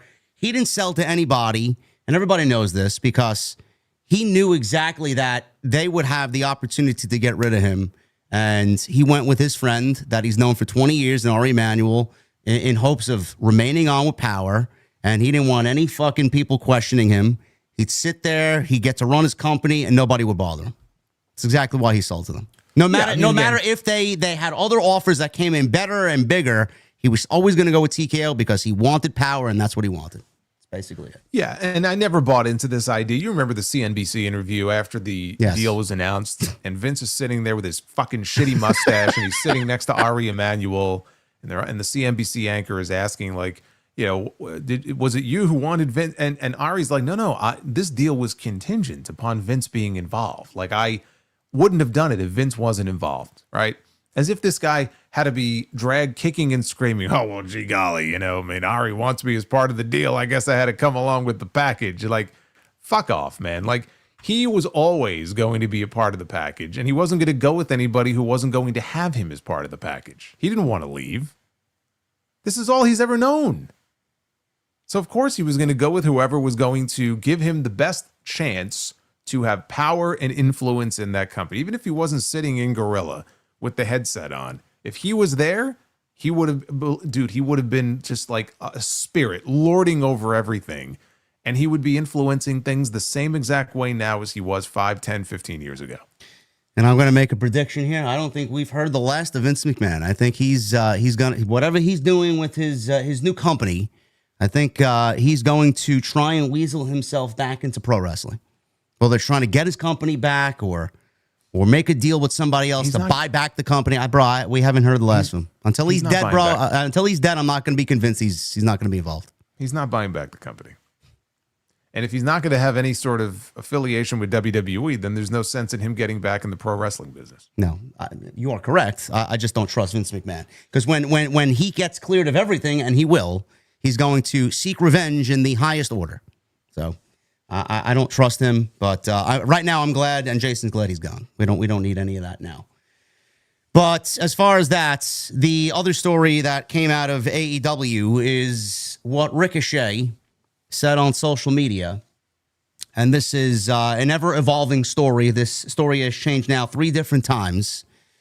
And the gist of it is Ricochet plays a heel character on TV. He tried to take that heel character to social media and has been playing somewhat of a heel character on social media. And that's what we were to believe. He goes at fans. He trolls people. He wasn't really in any major storyline that needed this type of behavior online. It didn't translate to television. He wasn't building a program or a match or a feud with anybody. So one day last week, he actually got a tweet from a woman. And in her profile, she details that she has multiple sclerosis. And Ricochet saw a tweet come in from this woman saying, it looks like his acting abilities hadn't gotten any better. Laughing emoji. So then Ricochet replies, I'm glad you got MS. Okay. A very appropriate response. Very, very heelish, according to Ricochet and the sickos. So this tweet, Jason, stays up for hours upon hours upon hours. Ricochet was doubling down, retweeting from other sickos in defense of his acting ability and his promo ability. The tweet eventually got deleted. Or before it got deleted, actually, I have to throw this in there. He was calling people little bitches and pussies because he got death threats, which none of us here want to see happen to anybody. Doxing, death threats, harmful messages. Nobody should be behaving like that online. But again, it's a product of Ricochet's behavior and what he said. So he's got nobody to blame but himself. So he goes and doubles down. He eventually deletes the tweet. Then we get a report saying that apparently it was his doing to take the tweet down. It was his own decision, and AEW didn't force it. Then we come to find out that somebody, a friend that wasn't mentioned, told him, I think it's best to take the tweet down. And then as of yesterday, we got another report saying that it was actually the former Cassius Ohno, Chris Hero, who is an AEW producer, who talked to him and told him to take the tweet down, which is why he took the tweet down. Now, I'll let you start here, Jason. I've said a lot about this. I'll add my 2 cents after I give you the floor here. It is deplorable. It is despicable. We've all said shit on social media that we regret or wish we could take back. I'm very guilty of that. But in this case, he wasn't playing a character. He's not building towards anything. I think this is just common human decency to realize that maybe this is a fucked up thing to say to somebody, and then he doubled down on it. What'd you make of this entire situation? Oh, I thought the entire situation was just embarrassing and despicable. I mean, look, here's the thing. You cannot in one breath say people are saying terrible things about me and my wife, and they're sending death threats and all these horrible things, which I don't doubt happens. And I saw some of the stuff that Samantha Irvin was sharing, screenshots, I think, on her IG of horrible messages that people were sending her. That came as a result of this most recent, controversy and everything. But I'm sure she gets stuff like that other times as well, and there's no excuse for it. I don't see how he can think, and clearly he wasn't thinking.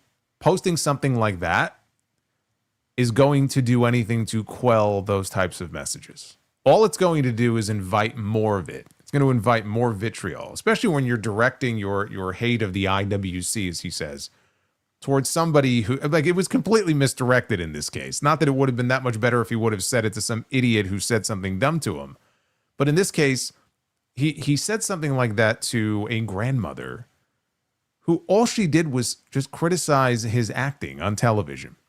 She didn't cuss him out. She didn't insult him. She didn't say anything about him on a personal level. And that's what really kind of knocked people back for a loop. Like, what is this guy doing here? Now, I don't know if he ever came out himself and said, I'm just playing a character. I think that's more like other people online who were saying that. So I don't know what's in his head. But let's just say, okay, well, he's playing a heel character. You can't say that when the first thing you tweet after that is talking about how all of the horrible things that people say about me or my family, because now you're not talking as a heel, right? You're talking as a human being who's lashing out because people are saying horrible things. So let's drop the heel bullshit for a second. You can't just hide behind that all the time. And I don't know that he is, but this is what some of the people were saying. It was a very stupid thing to say. The fact that he doubled down on it and it stayed up for as long as it did was equally shocking. I can believe that nobody in AEW said anything to him in an official capacity because it stayed up for so fucking long. I mean, it should have been down within the first 15 minutes. Which is a problem in itself, honestly, that they said. There should have been a phone call or a text message within 20 minutes, of that being up. Like, take that shit down.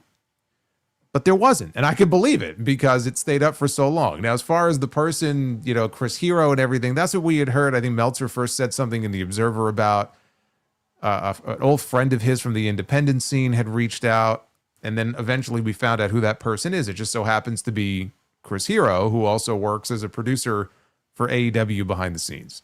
So the idea is that it wasn't AEW who told Chris Hero, hey, reach out to your boy. It was Chris Hero as his friend who was probably embarrassed for him and by him and said, hey, the right thing to do is to take this tweet down. And he did, and he posted an apology. And I'm glad he did, but, the problem is it doesn't come off as all that genuine when, as you said, he was retweeting people in support of him and doubling down on everything. It just feels like, okay, he was ultimately pressured into doing it. Now, hopefully he had his eureka moment where he realized, boy, this was a really stupid thing that I did. And I'm not going to do anything like that again. I hope so. But there's no excuse for it. It was embarrassing. He's lucky he wasn't fired or suspended or penalized in some way, because it also brings embarrassment onto the company that he works for. I mentioned the Ronda Rousey stuff. Whatever you think of that, whatever publicity they were getting out of that last week was kind of overshadowed when TMZ is covering, Ricochet's tweet. And they have other websites and news sources also, Yahoo and The Sun or whatever, covering Ricochet's dumb tweet. That got a lot of attention and ate up a lot of oxygen last week. So it reflects badly on the company he works for as well. So there really isn't anything else to say about it other than you hope that, he kind of learned a lesson here. But, when you go out and talk about how much you hate the IWC, I don't know anybody in wrestling who spends as much time as he does engaging with the IWC. So it doesn't make any sense to me. If people are saying horrible things about you and you really hate this group of people so much, then why would you spend so much time engaging with them and just inviting more abuse? That's what doesn't make any sense. But we're supposed to have sympathy because people are saying horrible things. You can't throw a pity party for yourself and at the same time go out and make comments like this. That's not how that works. For someone that says WWE kind of tarnished his legacy, I think Ricochet's done more in this past week to tarnish his own legacy than anything WWE could have ever done for Ricochet's legacy.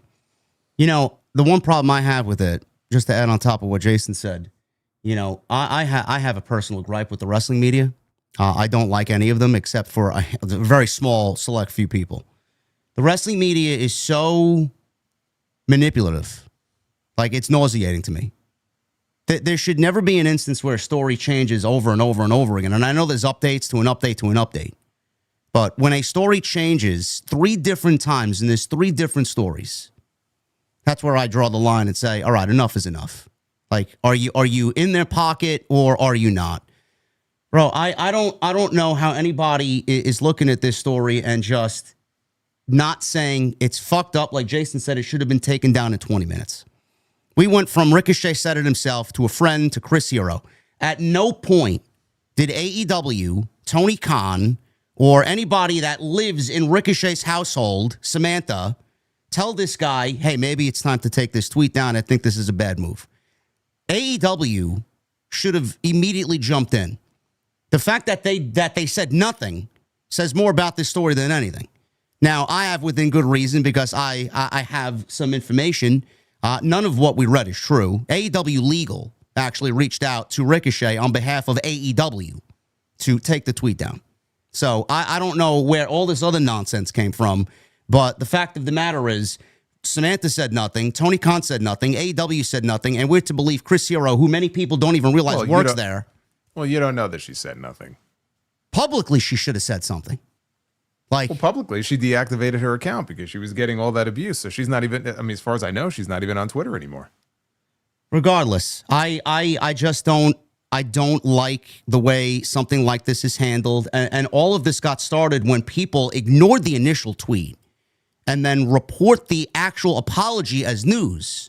Meanwhile, we saw TMZ pick up the story, and then everybody starts backtracking. Oh, well, the initial tweet wasn't a story, and Sapp was like, oh, I took the day off, and I don't run Fightful, and all this other nonsense. Guys, I need to be honest with you. We're content creators. We don't take days off, especially if you're in the news and in the media. You don't take days off because if there was something in the news that broke, you would not take the day off and you would immediately report it. So if you're going to report the actual apology, you need to report the actual tweet that started all this nonsense. So yes, the initial tweet is news because it's coming from someone as big as Ricochet in the second biggest pro wrestling company in the entire world. So yes, it is news. So you can't ignore it. It is very much news. I hated this entire story. Regardless, it's sickening. It's disgusting. And I just genuinely don't think that Chris Hero is the end-all be-all for him to take the tweet down. It says a lot about AEW and how they did not ask him to take the tweet down almost immediately. It's in their guidelines.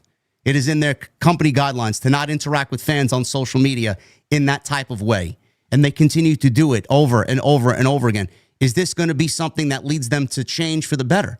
WWE would never allow this. So why is AEW in all these circles allowing their talent to go out there and say and do what they want on social media? It just shows you the difference between both companies. Now, I'm not advocating for one over the other, but at some point you got to say, hey, this is a business, and this is not right. So I hope Ricochet learned his lesson. We regret saying things. We can't take anything back. It's been done. Hopefully it doesn't harm his career. Well, look, hold on a second. So you got two companies here who operate in two very different ways. WWE is clearly, they're very, let's say, hands-on when it comes to monitoring that type of stuff. And if somebody had posted something stupid, as WWE people have, it usually doesn't stay up for very long. And you can imagine that somebody from WWE would probably reach out and say, take that shit down.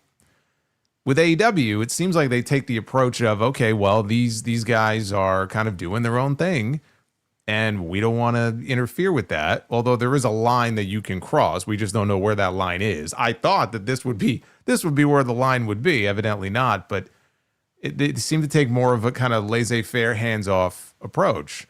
But then there were just times where it brings shame on the company to where it's like they have no choice but to say something.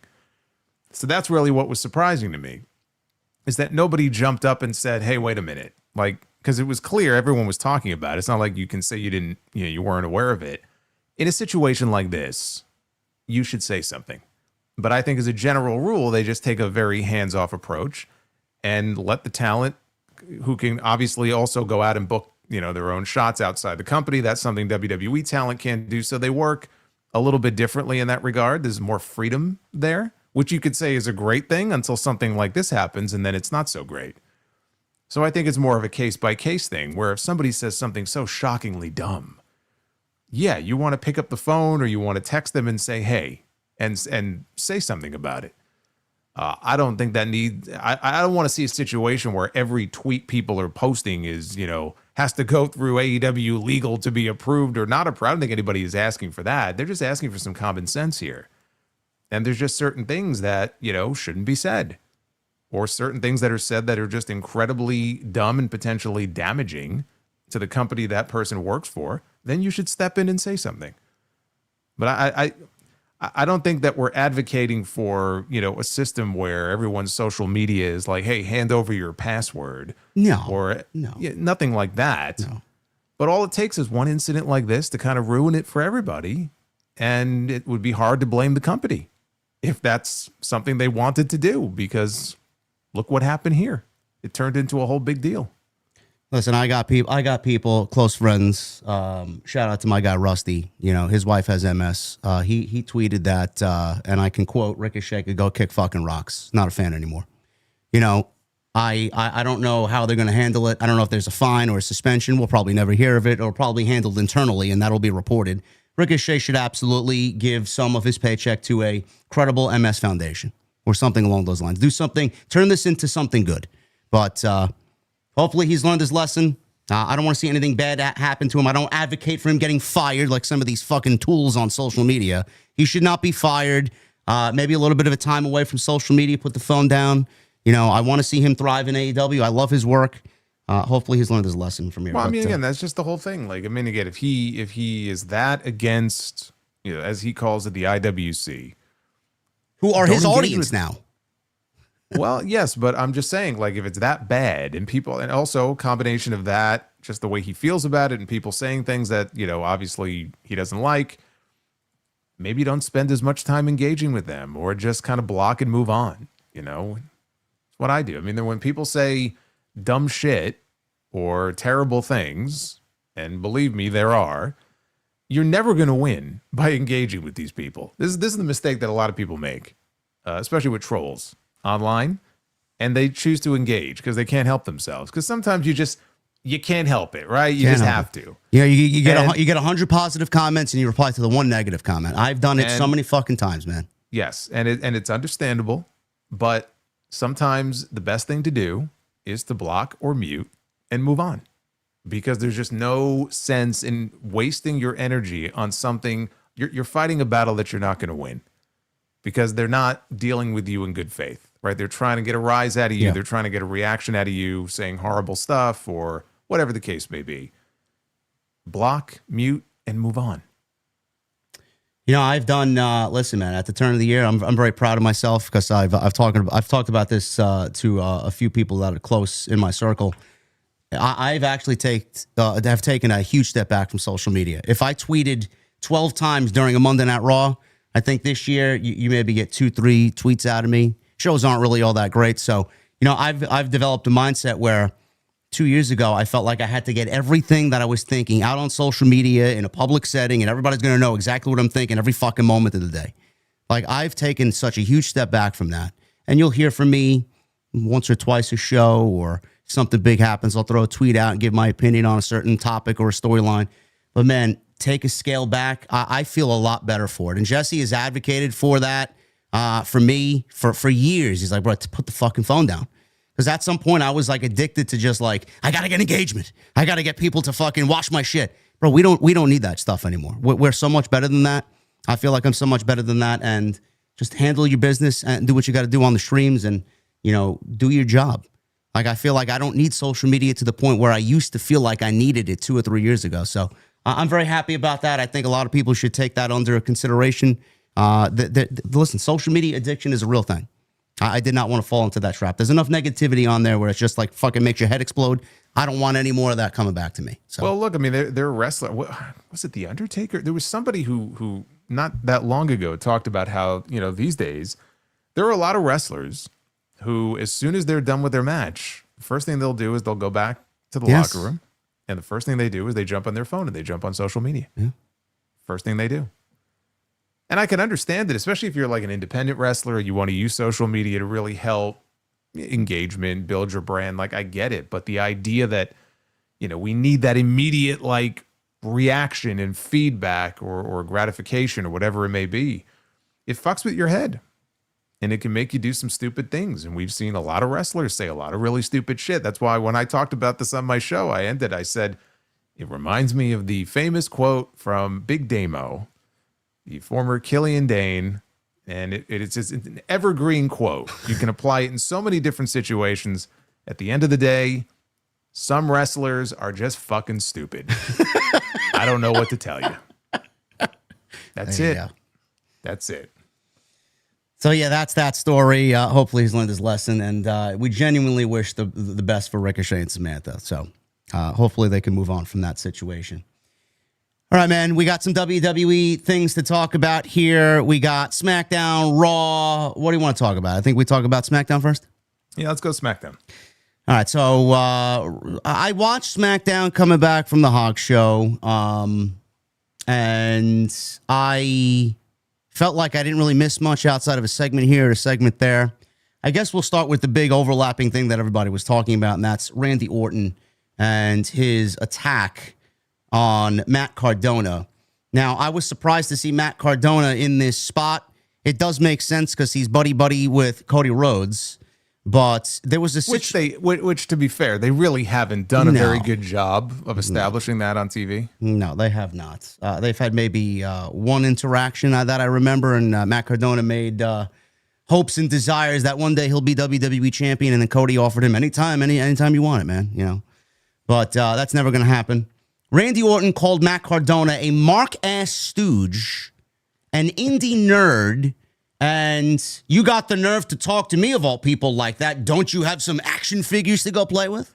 Oh, dude, it was such a missed opportunity for him to say, go play with your dolls. Yeah. I'm shocked he didn't say that. That was just such a misfire there by Orton. But yeah, then he knocks him down and he yells at him, you don't understand or whatever it is. So here's the thing about the Randy Orton stuff I liked. The actual Randy Orton promo when he was sitting in the ring, I mean, it was good, but it wasn't really anything special, right? What he had to say, I'll bet that the two of us on our respective platforms the week before, after he attacked Cody, probably said this is why he did it, right? We already talked about that, right? You wanted to face Drew. Cody stepped in. You won the belt. What am I supposed to do now? I don't want to fight my friend. And Cody said, hey, whatever happens at WrestleMania, I'll always love you. And it was like, okay. So he kicked him in the dick and he beat the shit out of him. And he did it because he wants to win number 15. It's all about winning the championship. That's basically what he said. So we had that, and I'm like, all right, this was all right. But then he had like 3 or 4 other segments throughout the entire show. So they threaded it throughout the entire 3, or it was like 2 hours. And I like that. We had the segment with Cardona, and then we had the segment with Jelly Roll. And I have to say, Jelly Roll, he cut a hell of a promo. This was a hell of like an inspirational speech that he cut here. It went on forever, dude. Like, Orton's standing there listening to this, and Jelly Roll's just going and going and going. And this went on for like 3 or 4 minutes straight. And I'm like, man, that's a lot of dialogue for him to remember here. But basically, he's saying, look, this is not the Randy Orton I know. I know you're a good person. And Orton's like, you know what? You're right. What should I do? I didn't really mean to snap on him like that. He goes, I'll do the right thing. Everybody in the world at that point watching this program knew exactly what was coming, except Matt Cardona. So when they go out there at the end of the show, Matt Cardona, he's forced to go out there and pretend like he has no idea what's about to happen. He's already been called a mark-ass stooge, an indie nerd. Go play with your action figures. Now he looks like a fucking idiot. And Randy Orton is, of course, suckering him in to be kicked in the dick and laid out in the middle of the ring. And he takes him outside. He's beating the piss out of him. He puts him back in the ring. He puts a chair, his arm in a chair. He's going to Pillmanize the arm. Nick Aldis comes out with all of these officials, and they back Orton away. And I'm watching this, and Cardona is laying there, and he's looking up, and he's just laying there with his arm in the fucking chair. Dude, this had to go on for 25, 30 seconds. He's laying there. I'm watching this. Take the fucking chair off your arm, man. Like, why are you laying there with the chair on your arm? Because this went on for like a very long period of time where it's almost like he should have just taken it off and at least have Orton come back and put it back on. So by the time Orton stomped on his arm, I'm just going like, okay, well, you know what? You get exactly what you deserve. And the fans are chanting one more time, one more time. I don't think they could have done a better job of making Matt Cardona look like the biggest geek in the world on Friday. And nobody should be surprised by this because when he came back to the company, like I figured this is exactly the role, the spot that he's going to end up in. And sure enough, I mean, you saw, look, dude, but why? Where do you think that dialogue came from? Bruce Pritchard. No. Triple H. You can't. I find that very difficult to believe. Paul Levesque. Why do you say that? Absolutely. Mark-ass stooge, indie nerd. Who the fuck do you think that came from? Listen, man, we can blame Triple H for a lot of things that have happened lately, but that came from him. But why? But my question is, what do you mean why? Why? What do you mean why? Why are they so Because that's the way you think. why are they so hell-bent on watching this guy get fired, go to the Indies for 6 years, make his name and fucking build his star up bigger than anything because he dared to do it without WWE. He left WWE and became a bigger star. Why don't they appreciate someone's hard work to get back to the place that they want to genuinely be? He never wanted to leave in the first place. No, he's always wanted to go back. It was his dream to go back. So now he's back. But nobody should be surprised that he's being used this way. Least of all him. I don't know, man. Outside Cody Rhodes, I mean, he followed the Cody Rhodes blueprint. I don't know why they can't do the same. I'm not saying put him in the main event of WrestleMania, but I mean, Dude, don't take him in and fucking job him out. It all goes back to when he first got over in 2011. He was not supposed to get over. He got over in spite of what WWE was doing with him. And the fans forced their hand. The only reason he got a little bit of a push in a fucking US title run is because of the fans. They resent you for that sort of thing. Because in their eyes, this guy's not a star. Why are the fans cheering for him? He was going out doing the Z Long Island story and all this stuff. He got himself over. That can work against you. Well, clearly, it's not hard to understand. I understand it very well. I fucking hate it. That's the one thing I took away from this entire segment that I hated the most. I liked what Randy Orton did. I liked what Randy Orton said.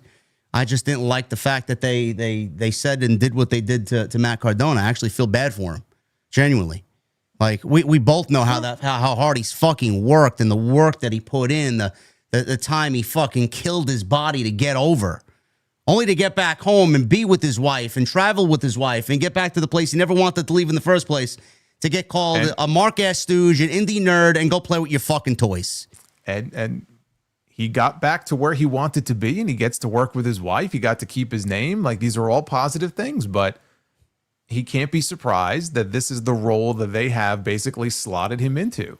And so you could feel bad for him, but look, he knew what he was getting into. He did. So my sympathy only extends so far. Like, I'm not saying he's even upset. I'm just saying, like, the dialogue and the stuff that we heard and saw on Friday shouldn't be a surprise to anybody. And they could not have made him look any worse than they did. Even though he was featured in the main event segment of the show, it's not a place where he's going to be, consistently. But they just used him as like a small pawn in the larger story here. But he just came off so badly here. So badly. Well, Randy Orton Pillmanized his arm, like Jason said, and Cody was not on the show. We will see what happens when Cody does get back, how he's going to react here. The promo did have some you fans undertones to it. I don't know, when he said there was the fakest smile I ever put on, and I'm like, please don't blame the fans. Yeah, I mean, I was a little worried they were going to go the you people route. They really didn't. I mean, they almost did, but I was happy they at least didn't do that. I mean, that's like the low-hanging fruit. I mean, that would be it'd be a repeat of what we had a year ago. So elsewhere, McIntyre and Jacob Fatu, they actually had a hot start to the show, and they brawled around ringside.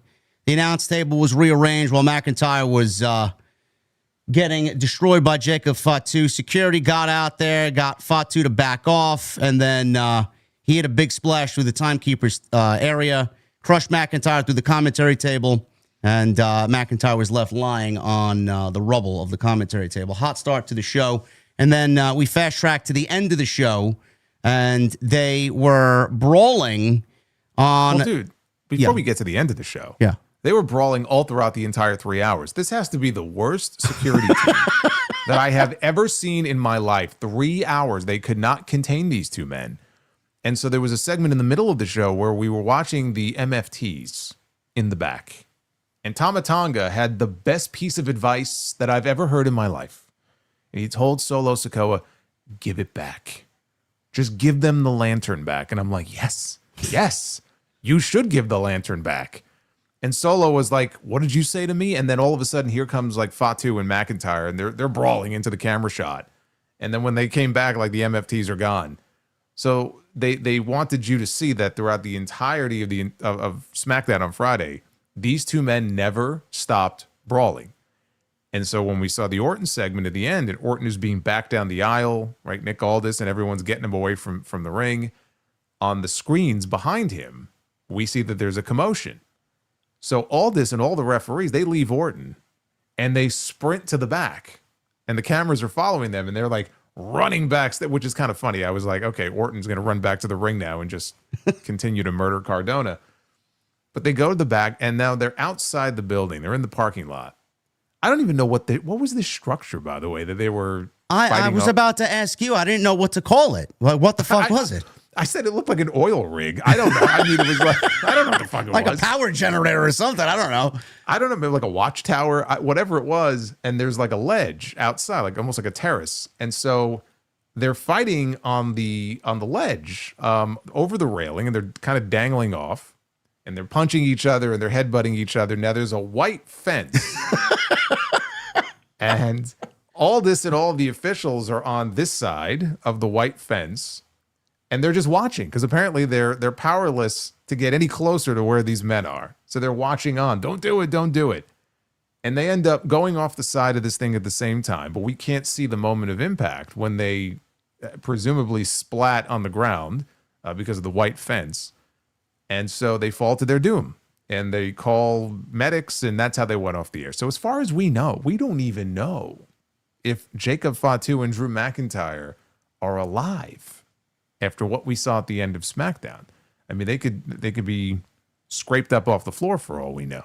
There may not be a WrestleMania match. I would love to see the fluffy pillows that they both landed on off that ledge there. It gave me Home Improvement vibes. I was waiting for Wilson to come out from behind the fence to say, "Howdy, neighbor." You know, it's like, yeah. They're in a bad way. It's not looking good. You might want to call an ambulance. Tim Allen over there. Oh! I used to love that show, man. Al Borland, man. Yeah, Al was the man. Al was the man. You know, I have to say, Richard Karn, that was the actor. He hosted Family Feud for a while. Yes, he did. I forgot about that. I enjoyed his stint as the host. Wow. I liked him as the host. I didn't like Louis Anderson so much, but I liked him as the host. No, I go back. I go back to the Ray Combs days.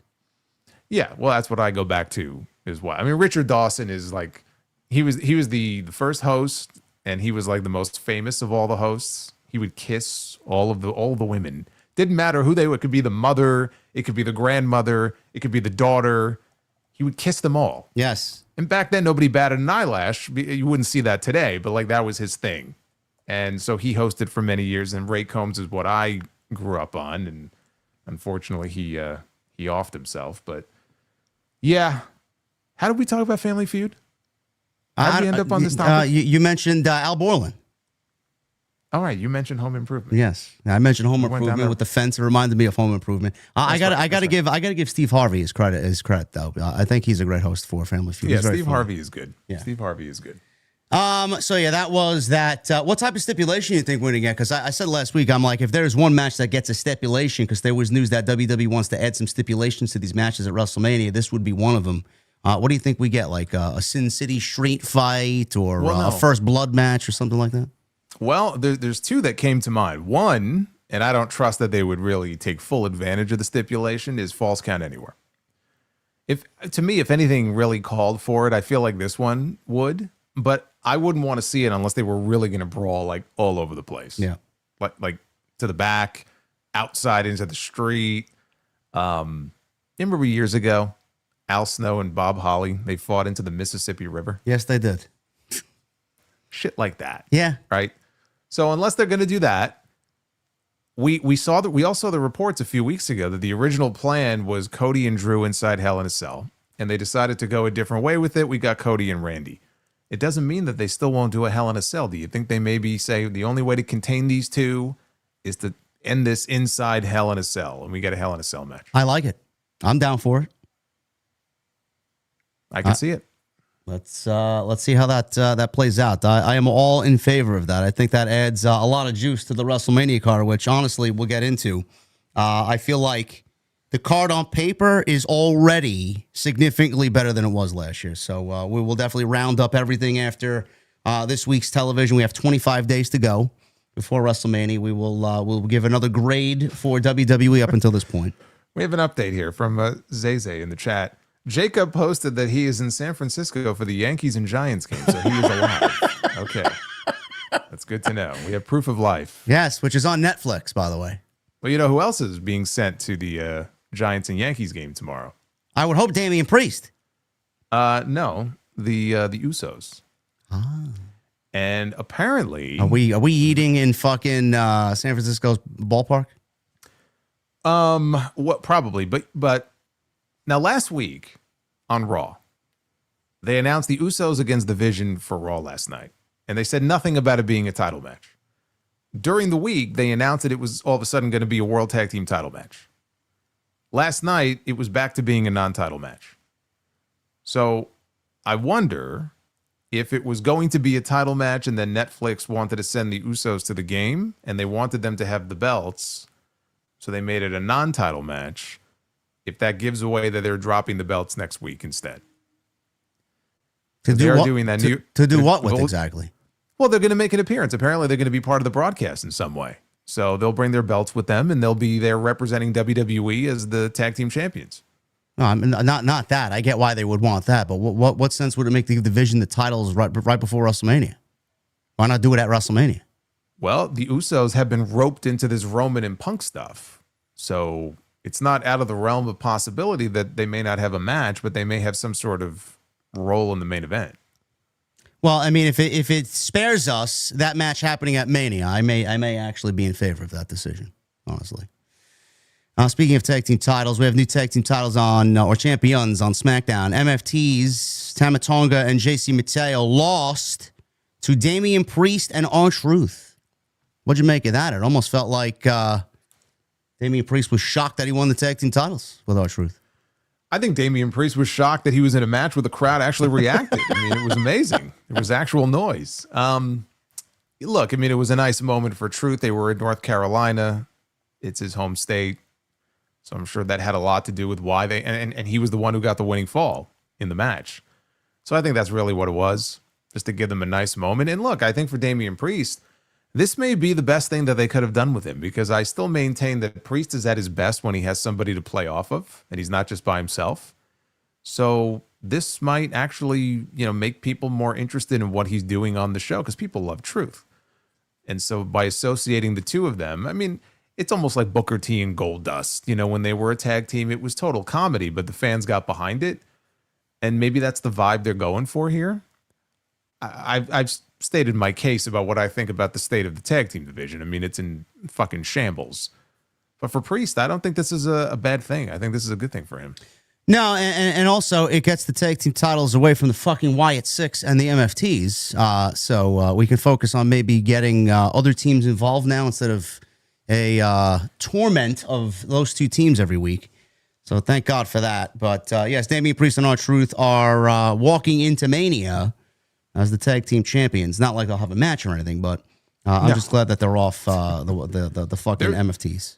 Yeah, I mean, at this point, especially if the Usos do lose next Monday, there may not be a tag team title match at WrestleMania, other than the women's.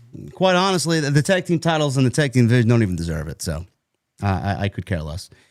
With that, Jade Cargill, she addressed Rhea Ripley, and apparently they decided to put B-Fab and Michin as Jade Cargill's baddies, or a version of the new baddies here in WWE. Don't make the mistake that I made when I was doing my review and I misspoke and I called them Beechin and Mefab. I conflated the two. Oh, it happens. It happens. Does it happen? Okay. Yeah. It's the first time I've called her Beechin, which is actually, if you think about it, it's kind of a cool name. She's Beechin. She's right? Beechin. I'd love to be Beechin myself with a cold beverage. Sure. Yeah. So Cargill called out Ripley for a face-to-face in the ring, and Ripley said she didn't want to talk to Cargill and that they had said everything that there was to say to each other already. I personally don't think so, but if they think so, I think what else is left to say? I mean, they're kind of right. Like, what else are they going to say to each other? I don't know. What's left to say? They've hired Hollywood writers. I'm sure they can come up with something. There's nothing left to say. That's the problem here. They've run out of things to say. They've run out of body parts to praise and talk about with each other.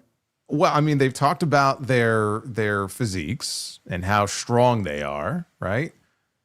And that's pretty much where the conversation ended. Well, Jade, well, last week, right? Jade talked about how, well, actually this week, Jade talked about, oh, this was great. I don't need this belt. I don't need this belt. I don't need wrestling. Yeah, I'm a star without it. I actually think they should lean into that and get her more heat that way by having her say, yeah, I'm the champion because I'm that good, but I don't need this. that's fantastic. Can I lobby? Can I pay something to pack your bags myself? I'd love to see that happen. And then Rhea, you know, the babyface comes back with, you know, I've been training to do this and, you know, for 16 years, whatever it was that she said. And, you know, she's the one that people need to get behind because she actually cares about this. Jade doesn't give a shit. She doesn't need the title or wrestling because she's still that bitch. So Ripley wanted to fight. Cargill left the ring. She didn't want to fight Ripley.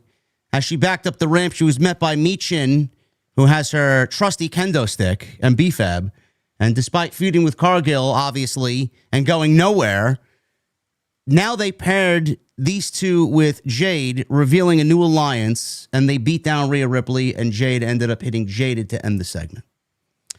Now, I thought that this would actually occur at WrestleMania, and Jade would retain the title.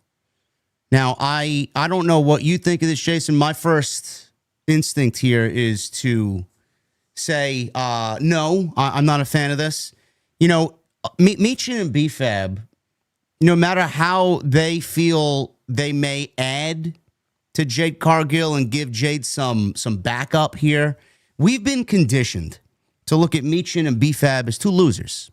Now, Michin is probably a lot better than what we were given on a given Friday night, but they are two losers. They've gone nowhere. The crowd understands that they are going nowhere. So to pair them with Jade, I don't know if that's going to make Jade look any better than she already looks. I don't see this working out in the long term.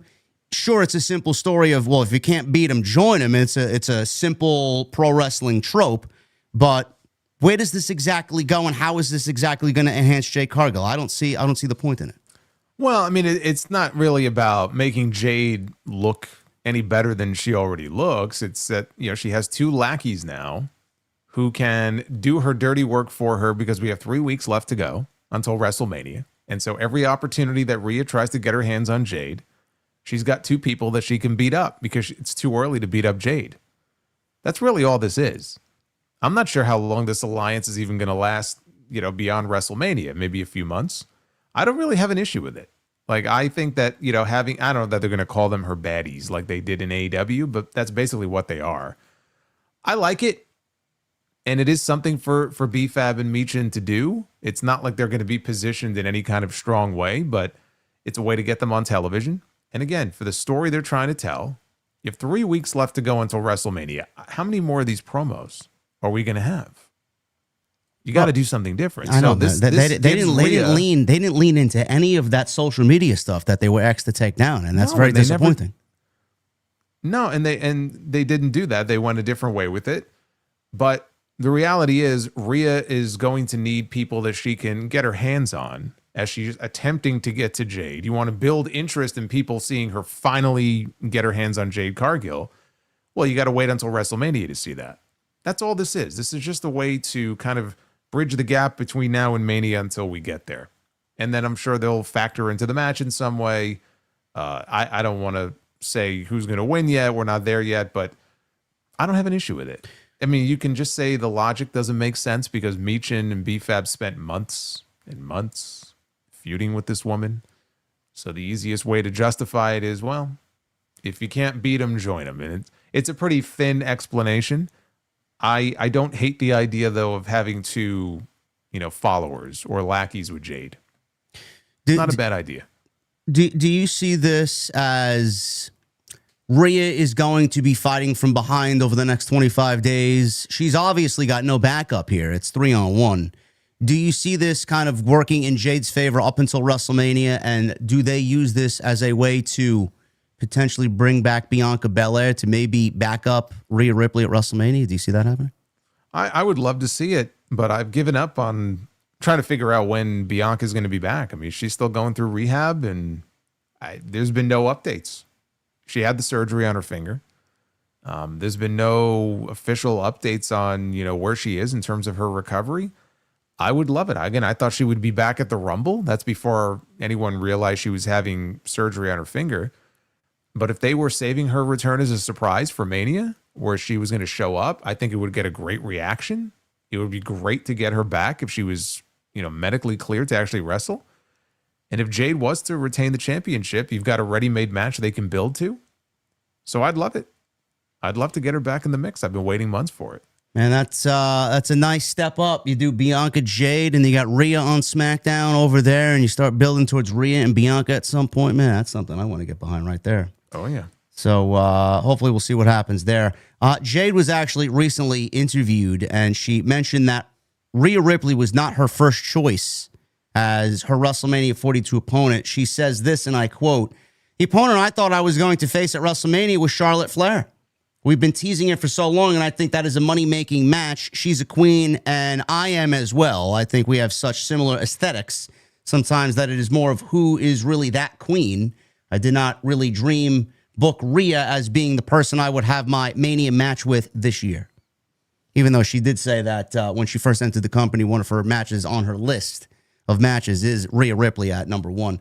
I thought it was going to be Charlotte Flair. They obviously didn't go Charlotte Flair. We both talked about it here on the way up to the Elimination Chamber. I thought Charlotte and Jade was the best direction. And then me personally, I still think Rhea and Io would have been the best direction. But we're not there now. We moved so far on from that. But I think it's working out, as we'll get to when we talk about Monday Night Raw. It looks like we may be looking at an Io and Asuka match at Mania. So it actually may work out for the better here, Jason. Yeah.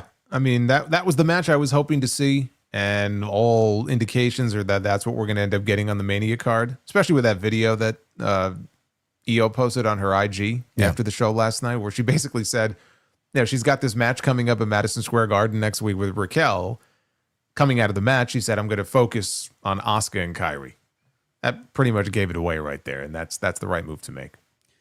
So that is the Rhea and Jade situation. Carmelo Hayes, he defended the United States Championship against Ilya Dragunov. I was actually surprised to see this because they had such a nice flowing storyline with Dragunov and him trying to find himself. And he was talking about his history with his mother and what his mother raised him on. The fact that we got this match and we got Hayes retaining the championship, which I thought this was actually going to be the WrestleMania match for both.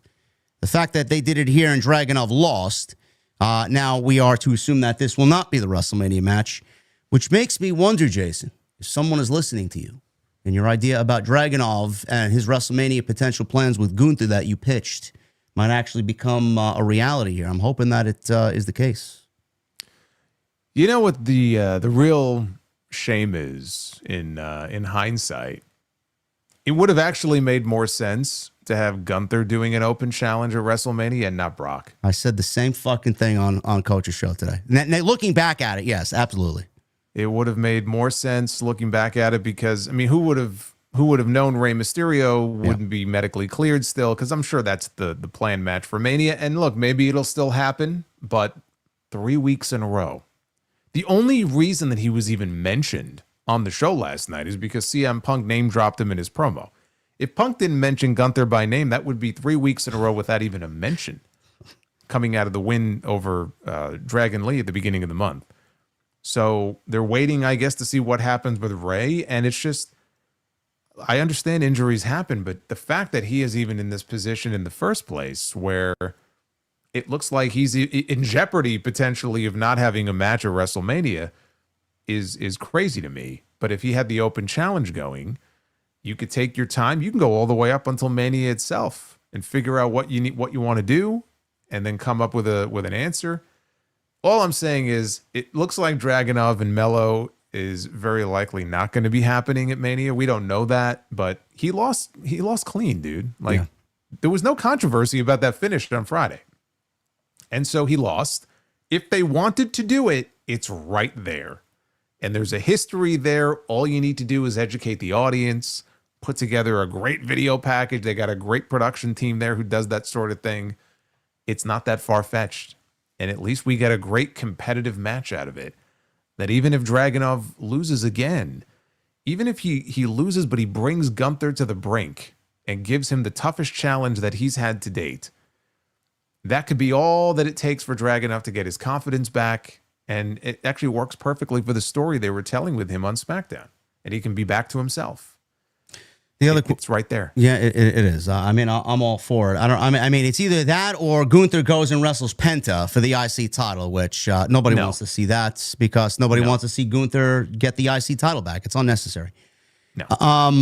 My question is, what does WWE do with Carmelo Hayes at WrestleMania now? Like, Hayes has quietly put together some of the best matches all year so far. We're only through more than halfway in March. Maybe wrestler of the year for WWE at this point, next to CM Punk, I feel.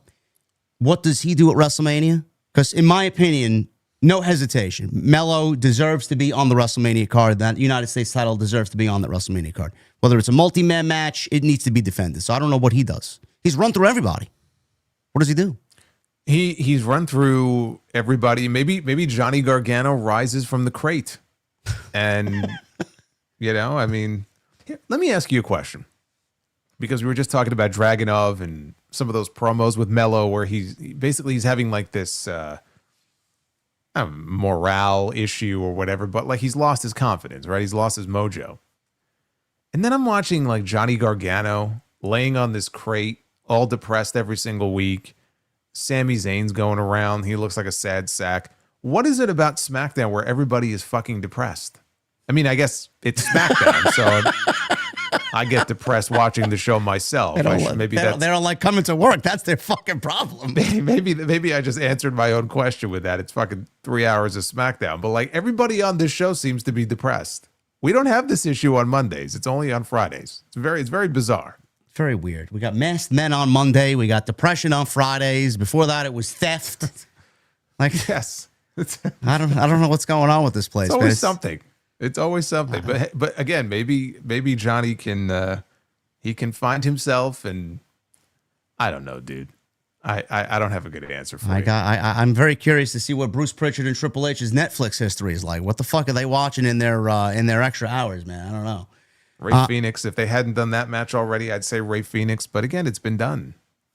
What have they done with Ray Phoenix? Chat. I listen, man. Jason and I have been pitching fucking Melo and Trick for months now. It's not happening. Trick is probably wrestling Sammy at WrestleMania. Yeah, I didn't mention Trick because I've basically given up on the idea. It seems like we're getting Sammy and Trick. There is one name that we're neglecting here. Maybe because we're trying to avoid it. But wasn't Tama Tonga looking at the United States Championship? Yes. Multiple times. Like and then Nakamura cock-blocked him. Right. And so I don't know where that stands with him and Nakamura, but maybe does Tama Tonga get his shot at WrestleMania? I hope to God not. You want to see that at Mania? I'm not saying whether I want to see it. I'm just saying you asked the question, who is there? Like realistically, who would they slot in there with him? They were teasing it. They haven't done it yet. Maybe he holds an open challenge and Ricky Saints or Ethan Page answers the call. I don't know. But then someone said, why don't you just pair Ricky Saints and Ethan Page with Randy Orton and form a new legacy? I like that idea better. I can get behind that. I can get behind Angel Alaga too. $100 bomb, our guy Angel Alaga. Thank you, brother. As much as Braun Breaker is one of the big-time stars of WWE, for me, Oba Femi will be the future face of the company. He has the total package.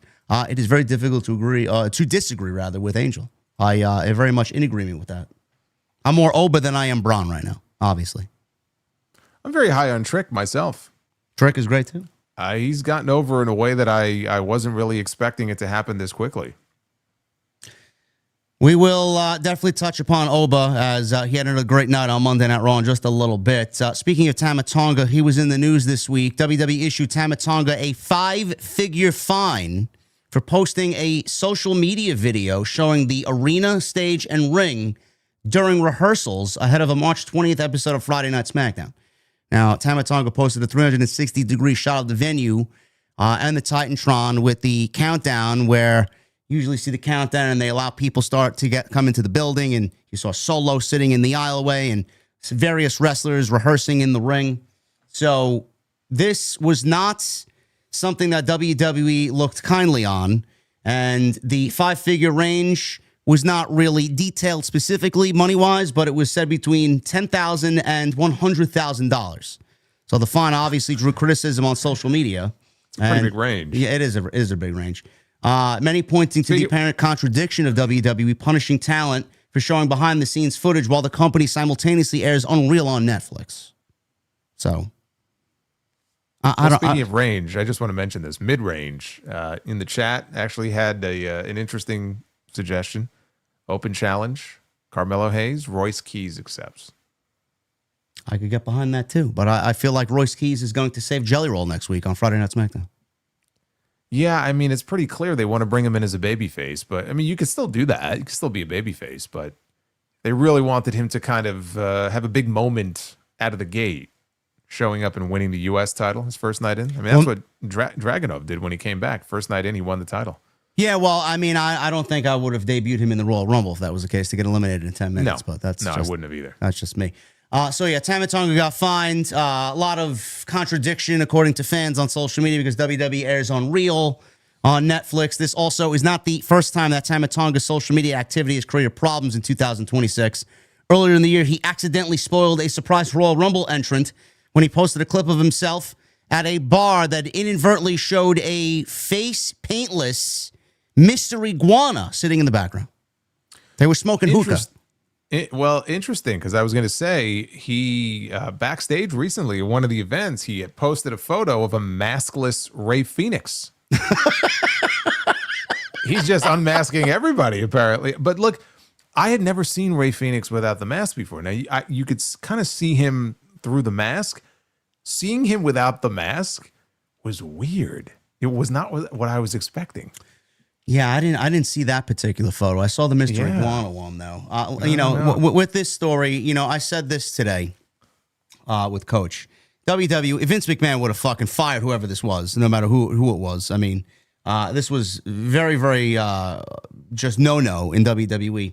But the way that I put it, Jason, is WWE wants you to see what they want you to see, which is why they do Unreal. They only allow us a glimpse.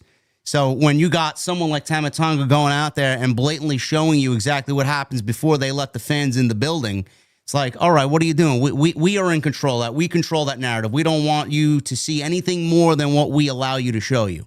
WWE is losing control when someone does something like that, and that's why I think they frown upon that. I don't know what you think about that. Well, I mean, look, it's a couple of things here. So the thing with Unreal, it is showing you what they want you to see, number one. But also, it is on a months-long delay. So what's being posted here is like day of. So I can understand them not wanting, people to see the wrestlers working out their spots and going through their match. I get that. There was a video that was posted many weeks ago. I actually thought it was from Tama Tonga. Maybe it was Tama Tonga. And I was like, wow, this is actually pretty cool. Where the MFTs were about to film a backstage segment for SmackDown. So they're standing there, and then they're waiting for their cue, and you see the producer go, okay, like action or whatever they say, and they start walking, and then whether I don't know, it was Byron or whoever's interviewing them and like we're seeing it from like a side view, and then the promo ends, like what we would have seen on TV ends, and they yell cut, and everyone's shaking hands, and I'm like, this is just on social media. It probably came from fucking Tama Tonga. So like. This guy's filming everything in the backstage area, like before the show, during the show. This guy doesn't have his mask on. I can understand the company being upset about this. And like, I don't know if he was warned before about this. It's possible for all we know that maybe he was warned and he didn't, adhere to the warning. And it's like, okay, well, we're going to fine you. Like, I don't know if they had said something to him previously, because this has been going on for a while now, like on his TikTok or IG. Like, there's been a lot of backstage stuff popping up. So I didn't know all of it was attributed to him, but apparently this has been going on for a while. Yeah, I don't know if it's like the company looks at it as a blatant disrespect to Triple H and his administration. I don't know. I don't know what the issue is there, but some things, you should not want to be privy to. I don't want to see people rehearsing in the ring. So Tama Tonga was fined an X amount of money, and that was that story this week. But as far as maybe he's trying to get fired, I don't know. You think he's trying to get fired? No, I don't think so. I hope his brothers are there. I don't think he wants to get fired. To go where? I don't know. Where's he going to go? A-Dub. Oh. Like they don't have enough fucking people. What'll he'll be doing? I wonder what he'll be doing there on Collision every week. What do you think he'll be doing? He'll probably be wrestling Tommaso Ciampa on fucking Slam Dunk Collision. I don't know. It's fucking ridiculous. Speaking of ridiculous, the women's tag team title situation in WWE is ridiculous. We got the Irresistible Forces. I have the Irresistible Force to change the channel every time these two are on television. The Bella Twins, they're also in that discussion as well. I know this is exciting stuff going into Mania. We had a no contest here. Then we come to find out, we know Charlotte and Alexa are going to be part of the women's tag team title match. Then we come to find out on Raw that Bayley and Lyra also want a shot at Nia and Lash next Monday at Madison Square Garden, which will undoubtedly, Jason, lead to a fatal four-way for the women's tag team titles with the Bellas, the Irresistible Forces, Lyra Bayley, and Charlexa at WrestleMania. Thoughts?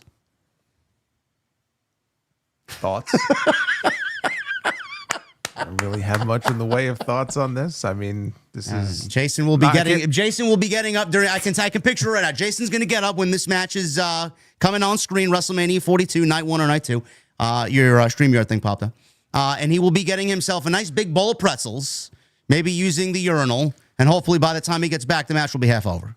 Am I you think I have a urinal in my house? Like I just have one of those stand-up urinals I just walk up to and with the cake and everything? Like, no, dude. I have a fucking toilet like a normal person. But, get up, you stretch your legs and, Oh, you have a walking pad, don't you? I do. Okay. Yeah. Do some walking. Clean the cat box. It's been pretty clear that this is where this was headed for a while. I thought we were going to have like 5 or 6 different teams because I thought Asuka and Kairi would be in there.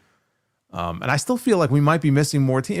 It might be more than 4, dude. I said this last night. Am I missing a team? I know there's more teams here. Well, let's see. So we have Nia and Lash. We have the Bella Twins. We have Charlexa. And we have Bayley and Lyra. Julia and Kiana. Julia's going to be wrestling Tiffany, which they have not even announced yet. So, well, I could see that being a 3-way if Chelsea gets cleared. So I do feel like we are possibly missing another team. Who are we missing? I don't know. I felt like there was more teams. Who were missing, chat?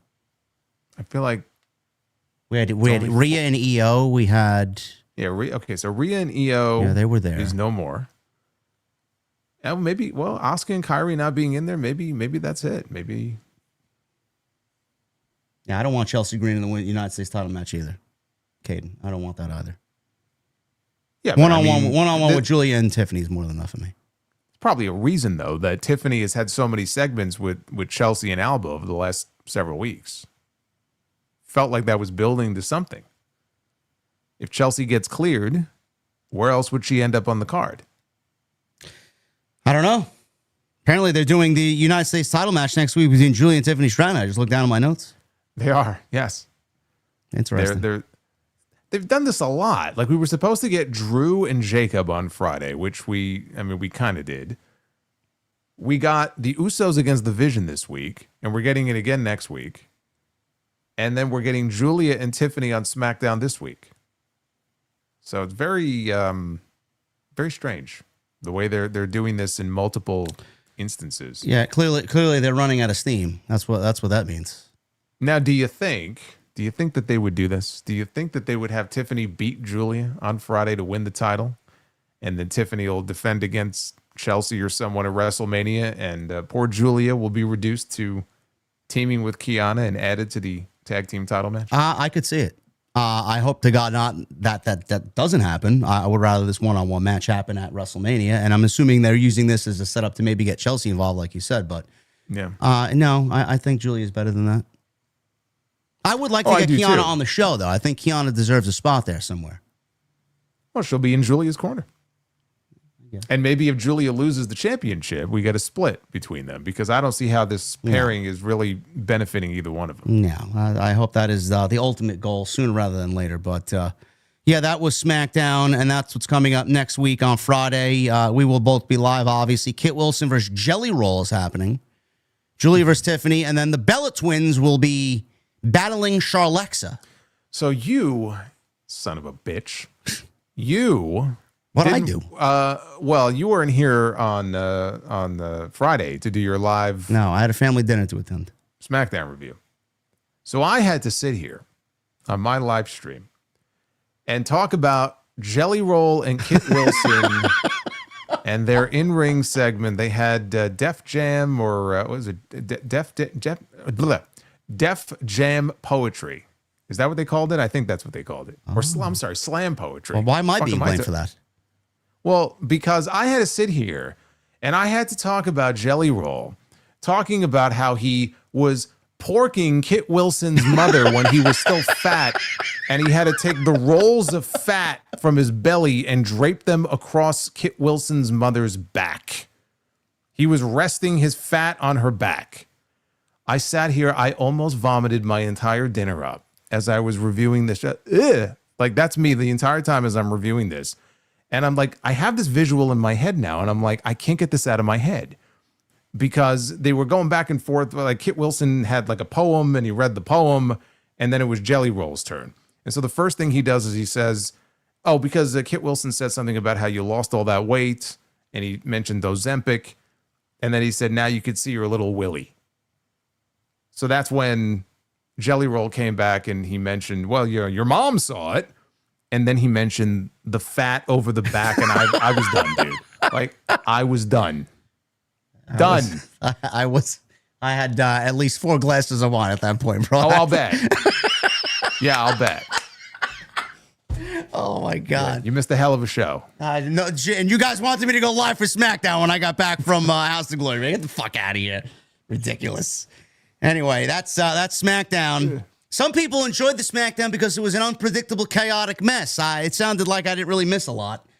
So, as is the case with a lot of the recent WWE shows, they have been starting kind of hot and they've been ending in kind of a wild way, and then the middle is very hit or miss.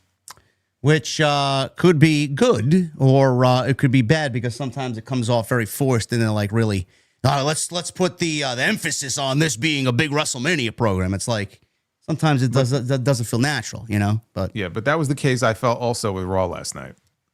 Yeah, which we will get into right now. Actually, I thought Monday Night Raw was a decent show, but man, some of the most meaningless pro wrestling that I think we've seen all year. Literally every match on the show meant nothing. It was all about forwarding stories through dialogue and promos, or forwarding stories through what happened after the match. And the matches that we saw were nothing more than backdrop garbage. So that's exactly what we got on Monday last night. I guess we'll start with the big open here. Brock Lesnar opened Monday Night Raw. This was the follow-up from the tremendous spot that they did last week, where Oba Femi delivered Fall from Grace on Brock Lesnar. Michael Cole had that tremendous call on commentary. So Heyman's out there wearing a pinstripe suit and a Yankees tie in Boston. So I like the attention to detail by Mr. Heyman. So he's out there, and he went over the narrative about how we heard this. The new guy's in town. Lesnar gets the new kid. Who would be the next big thing? The Conqueror's Conqueror. And then he goes over Lesnar conquering the Undertaker's streak. Undertaker never got revenge. And he mentioned guys like Goldberg and Braun Strowman. He mentioned Dean Ambrose, which I'm assuming got the IWC all riled up. That actually got a pop last night in Boston. Bobby Lashley was mentioned. AJ Styles, John Cena. Oba Femi is not going to be the guy. None of them were. Neither is Oba. Oba already had his WrestleMania moment when he put his foot on Lesnar's chest and pointed at the WrestleMania sign. So Oba came out, Jason, last night. And, man, the reactions to Oba are getting bigger and bigger. You're starting to see all the youngsters in the crowd now doing the fucking strut. And it's just taking off big time. So he gets in the ring, and he stares down Lesnar. Lesnar tries to put him in the F5. Oba slips out. Clotheslines him emphatically over the top rope. Lesnar sells the shit out of this. Shock look over his face. And Oba is like a wild beast in the ring. And that's the way the segment came to a close. I thought this was a great follow-up. And I said on social media, which I don't know why people were complaining about my tweet today.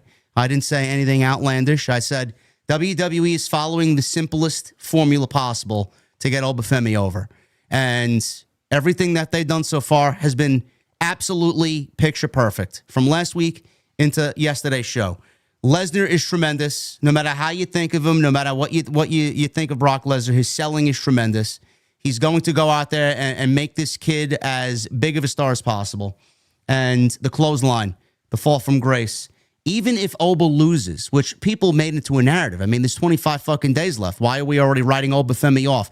Me and Jason think that Oba should win. But in the off chance that Oba does lose, I mean, bro, we've seen these two moments. He's already a fucking made man. That rocket is already strapped. All they got to do is hit the button. He's on his way to the top. Even if he loses, he's going to be a made man. I'm looking forward to this match more than both Cody, Orton, and Roman and Punk. I don't know how you feel about it, but I think what they've done is picture perfect so far. Yeah, I mean, they've hit a home run with these two segments so far. I mean, right now they're doing everything right. And there's a few weeks left to go. You would imagine maybe in Madison Square Garden next week, Brock will get his revenge. And, you know, he's got to get something back on Oba at some point. I'd be very worried about the outcome of that match if all they do between now and then is have Oba beat his ass. Yeah. So I'm sure that's coming very soon. And like you said, you know, Brock's, I don't want to say Brock's selling is underrated because I do think people recognize he's very good at selling emotion especially with his face, his facial expressions. You could tell a great story just by the way you react with your facial expressions. And it's not very often that Brock Lesnar will sell fear or shock or intimidation. And even Michael Cole on commentary last night said, oh, he's backing away. Because he did. He backed away. He backed down the aisle and he left. So they have done everything right so far. And I just hope that continues. And I do still feel like he should win a WrestleMania. I do wonder if what John Cena said last year has some merit to it when he kind of let it slip that Brock might be looking to end things in Minnesota. And we know that SummerSlam is coming up in Minnesota. And he was on the Barstool Sports podcast that dropped earlier today. And he had a comment in there where he said that, you know, he just came back and, you know, whatever it was, I'm paraphrasing, but basically, you know, he's back to enjoy I got it pulled up here. Yeah, well, okay, so read the quote because I think it speaks volumes about what we may be looking at here. Lesnar addressed his decision to return to WWE following his absence. For 2 years he was out. I went back to work so I could feed my kids. You guys should see my grocery bill. I left the company years ago, and I'm grateful that I'm back for a short time here, so I'm really grateful for all the opportunities I've had in my life. Sounds like a guy that may be on his horse riding into the sunset very soon. Could be. And if that's the case, and if Cena was right in saying what he said, I mean, look, Cena also said that AJ told him that he was done in January. Yep. So let's say that's true. If he's going to wrestle his last match at SummerSlam, I could very well see this being a 2-match series with him getting the first win and then him doing the honors for Oba in his last match in Minneapolis. Because really, if not Oba, I know some people would like to see Gunther and Brock. I'm not saying I wouldn't want to see the match, but the idea that, well, we'll just have Gunther beat another legend and retire, like I'm over it at this point. I mean, what is he? He's just going to keep beating people and being the one to retire them? Listen, the career killer gimmick is garbage. Let's call it what it is. Yes, the career killer gimmick as like a gimmick idea that he'll just keep doing it is just fucking stupid. So if that's the idea, I'm not really a fan of that. Maybe that's what they're planning on doing. Maybe it's 2 matches instead of 1. If you're going to do that, then Brock would have to win the first match. Because if Brock loses, then there's no point in running it back again. Well, then, you know, the narrative is going to be like, Oba's buried. Well, no, I mean, look, I want Oba to win, but my God, I mean, you see how the guy has gotten over, and this guy is the future. So if he loses a competitive match to Brock, it's not like Brock's going to go in there and do to him what he did to John Cena at SummerSlam or WrestlePalooza. He's not just going to go in there and suplex him 15 times and pin him. If he goes in there and has this, like, smash mouth, I compare it to the match he had with Goldberg in Orlando at WrestleMania. They had a 6-minute match. It was the perfect match. Like right out of the gate, they're doing big moves and trying to hit their finishes and everything. Nobody wants to see 2 guys like that go out there and chain wrestle. So if they can have a match like that, that doesn't overstay its welcome. It's very competitive. And Brock survives Oba. It doesn't really do any real harm to Oba, as long as on the back end of it, he's able to get that win back. So they're in a good position right now, I think, the way they've set things up. And I'm excited to see the match. You know, I mean, that's the best I could say about it, is that so far they've done everything right. And how often can we really say that? Yeah, I wish WWE, like the report said that WWE had planned this match coming out of the Royal Rumble, but they had Lesnar go out there and like throw out an open challenge for WrestleMania. Why would you do that if you knew what the match was going to be? Just book the fucking match. Now you're looking back at it, and Gunther, they're in a situation where Rey Mysterio and Gunther was going to be the WrestleMania match. Rey's been out with rib issues, and now Gunther's been off TV for 3 weeks. He's got no direction for WrestleMania. And the open challenge, it would look stupid if he comes out and says, I'm issuing an open challenge for WrestleMania. Like, you already did that. Somebody already answered Brock's open challenge. Now you're doing an open challenge? I wish they would have thought a little bit more intently on that situation, but they didn't. I think the reason they did it, and I think I said this on TNT many weeks ago, that the reason I think they did the open challenge is because they were still unsure if Braun Breaker was going to be ready for WrestleMania. And so the plan B was possibly going to be Brock Lesnar and Seth Rollins. And they wanted to keep their options open in case they had to go in that direction, because Seth was going to have a match on that show. Yeah. So I think that they have a pretty good sense that Braun, and there have been reports that they're optimistic that Braun Breaker will be back in time for WrestleMania. They may not know for sure, but I think once it became clear, like, okay, we might have him back, that's when they made their final decision. It's like, okay, we can do Brock and Oba instead of Brock and Seth. So that's why I think the open challenge was set up in the first place. They just didn't know. They wanted to keep their options open for a few weeks until they had clarity on that. So that was a great segment. Great way to open the show last night. Not as big as the week prior, but it was just as effective. They did show clips of Logan Paul at a recent flag football event where he sacked Jalen Hurts and got into it with Tom Brady, who has been in the news lately about a possible WrestleMania appearance. Now, Tom Brady is someone that's been on record saying WWE is fake, and he used the term cute. And I don't know what it's leading to, but after the game, Paul had something to say. Paul and Brady also spoke on the field after the game, and they exchanged pleasantries with each other. Brady also playfully threw the football at Paul when their two teams played during the game. And now this is leading to discussion about where he could be getting an appearance at WrestleMania. So we don't know exactly where he's going to fit in. But Meltzer says, from what I've been told, there are negotiations with Tom Brady, but there is absolutely no deal at this point. So it could happen. Obviously, Logan Paul and Tom Brady are working. I mean, everyone knows they're working the angle. I think people have seen that coming, but there could be something in some form or fashion at WrestleMania. It would not be a surprise. Now, I don't know where you think Tom Brady fits in, Jason. I know he is the co-owner or partial owner of the football team in Las Vegas, and he works with Fanatics. So I don't know exactly where he would fit in, but last night was legitimately the first time that we got any mention of Tom Brady on Monday Night Raw or in WWE in general. So where do you think, if he is actually going to be at Mania, where does he fit in with Logan Paul, and how do you weasel him in there? Does it have to be with Logan Paul? I'm assuming they're playing it up for some reason. I feel like Logan Paul maybe is sort of the means to get him involved, and maybe they have him doing something with fucking Danhausen or something. I think they just want him on the show, honestly. I seriously, I don't think that it matters less what he's doing on the show or who he's working with, and more like, we got to get Tom Brady in. So I don't know in terms of Logan Paul where he would fit in. I mean, let's say they don't win the tag team titles next week and the Vision goes into WrestleMania without any obvious match. Maybe they're setting something up with Logan and Tom Brady, with Tom Brady being the babyface. That doesn't make any sense to me, though, because Tom Brady is the heel. Tom Brady. You want Tom Brady wrestling? No, he's not wrestling. I'm just saying, like, whatever you bring him in for, is he going to be the good guy or the bad guy? Tom Brady has been calling wrestling fake and cute, so I don't see how bringing him in as a babyface to this audience would really make a whole lot of sense, right? It would make more sense for him to come in as the heel in this situation. It's not like Logan Paul's a babyface. So him coming in to do some comedy where like Danhausen puts a curse on him and then something happens to Tom Brady, it might be some dumb nonsense like that. because he's not wrestling. Like, he's not having a match. So put that out of your mind if anybody is thinking that.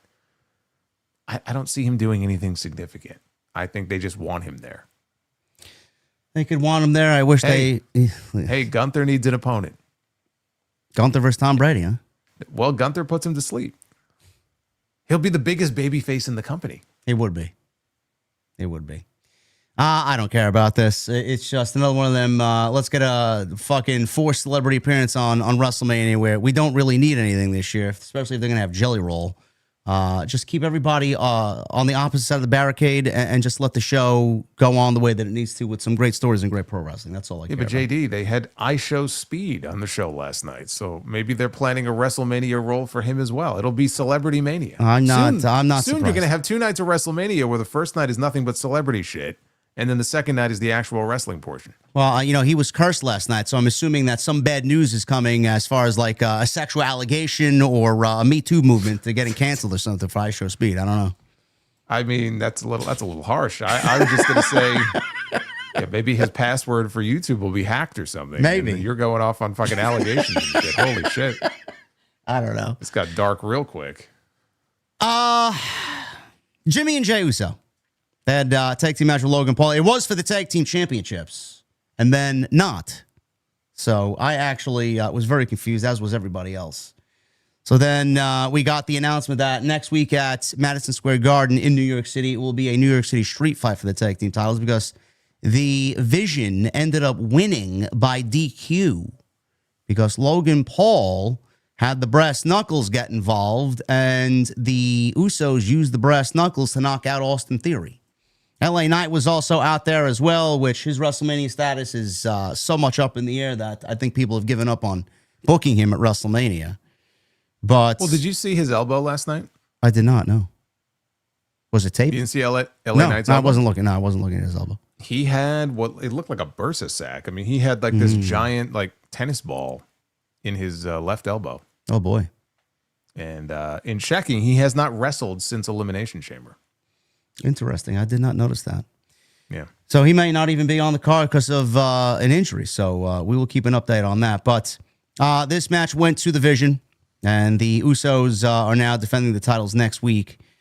So that was the tag team title situation. Becky and AJ was announced for WrestleMania, and I think we all assumed that. I thought this was probably one of the stronger segments that they had together. Becky has kind of shed this weird, awkward silliness that she had going into the chamber with AJ Lee. I'm still not sold on AJ Lee's return promos. I think she needs to be a little bit more serious. Hopefully in the next 3 weeks or so, she gets a little bit more serious. But I thought this accomplished what it needed to. Are you in the camp, Jason, of Becky winning the title back, or are we keeping it on AJ? I mean, are we going to have AJ stick it around after WrestleMania? I would like to think so. I don't think Becky needs the championship, honestly. I think Becky needs the belt. Then you can keep the belt on AJ. If AJ is not going to be around, then you got to get the belt off AJ. I'm thinking Becky needs to go back to the world title picture. I think it's been long enough, no? Well, I mean, that's going to depend on who is the champion coming out of WrestleMania. Because to do Becky and Liv Morgan wouldn't really make a whole lot of sense. Becky and Stephanie, I think that could potentially do wonders for Stephanie. Yeah. But I'm not convinced she's keeping the title. No.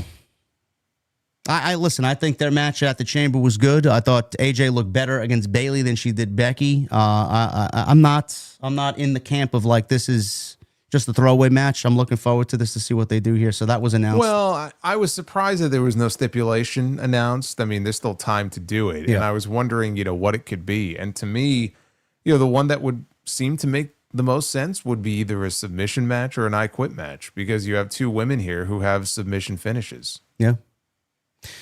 We will see. We will see. LA Knight had a segment backstage with the Usos, and this was all about what was foreshadowed in the background. I'm sure you saw it. Everybody saw it. Jay was tired of hearing about everybody calling him Mini Roman. He was acting more and more like Roman, so he left, said LA Knight.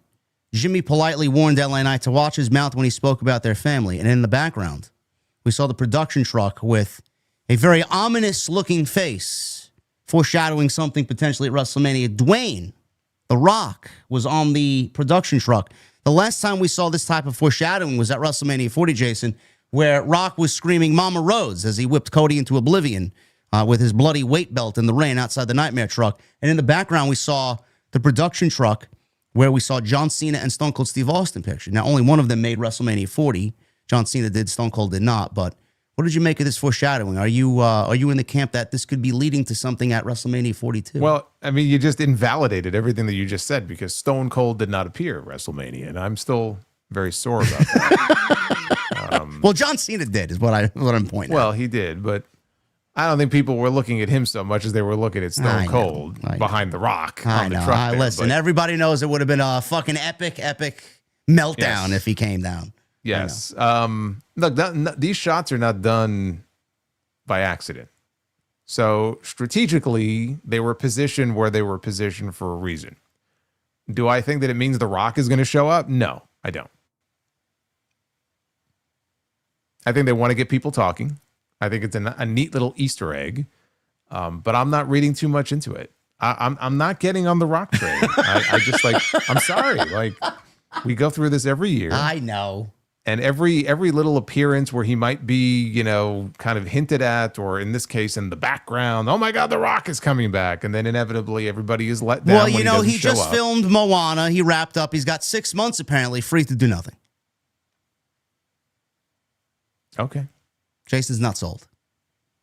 No. All right. No, I'm not. All right. We'll see. I mean, look, there is a way to work him into this in a way that could actually be kind of interesting if you consider the fact that, like Punk was saying in his promo last night, you gave all of these Samoan members of the family permission to come at me, and you know how many have, 0, goose egg. So that, when I heard that, I was like, okay, well, either someone's coming out tonight or they're sort of foreshadowing that there's going to be someone who's going to show up, and I'm not sure who that person would be if not Rock. But I'm not convinced. I'm not going there. I'm not going down that road. Listen, I don't think nobody wants to go down that road, but I think we're looking for some sort of excitement or fuse to be lit here. We are. And it could be a very exciting way to reintroduce him in a way that makes sense. But he was called a bald fraud by CM Punk. You know that. Yes. I never followed up on that. It was quite a great insult too. Yeah, it was. People call Paul Levesque that now too online. They took that insult and now they apply it to Triple H. Well, I'm not surprised by that, but Javon Evans, he beats Grayson Waller. Goodbye. Nothing really there to report. Paul Heyman, Seth Rollins, they had a decent segment. Rollins came out as the lone masked man. There was no other masked men with him. There was no putties.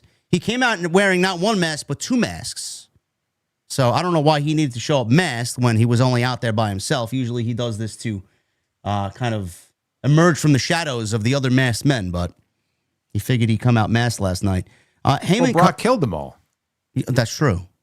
That's true. They're all dead. Yeah, they're all dead. Yeah.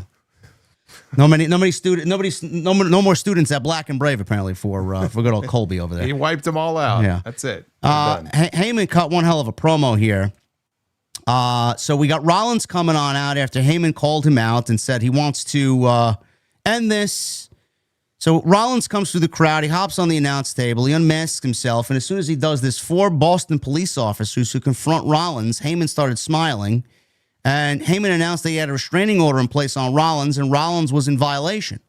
So the police escorted Rollins through the crowd. Heyman said Rollins would be fired as a result and go to jail. He then said Becky, his wife, would leave him and marry half the locker room.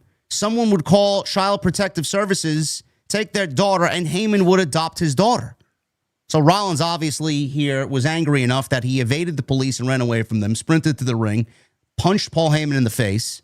Police ran down in handcuffs and took Rollins away in handcuffs as Heyman was left laying in the corner with a evil grin on his face as they recreated the 1998 or something like that. What year was it with Tyson and on Austin where he got arrested and Austin was smiling as he was being taken away by police officers? Yeah, that's not this. That's not this. Yeah, I mean, he was trying to be Stone Cold Seth Rollins. And It's more like ice cold Seth Rollins. not even close. No, it's not. Not quite the same thing. No. This was a good segment. Or remember the Zamboni when he drove the Zamboni down to the ring and he jumped off. Yes, an all-timer. Tackled Vince, and then that was in Detroit. I remember that. I thought fucking Jim Ross was gonna pop a blood vessel. He was fucking screaming so loud. Oh, I mean, he sold the whole thing. We could have used a Jim Ross on commentary last night for this. Well, we need the crowd to fucking be alive half the time. But yes, I agree. What'd you think of this segment? Did you get any feeling that I've been saying this? I think Braun Breaker is going to show up as one of the masked men and spear Seth Rollins, and the match is going to be made. I still think that we're getting Breaker and Rollins at WrestleMania. Do you still feel that way too? Yeah, I mean, it just comes down to whether or not he gets clearance. Apparently, he was at the Performance Center yesterday, and there's been no word on whether or not he was evaluated or what he was down there for. He's obviously working towards a return as quickly as possible.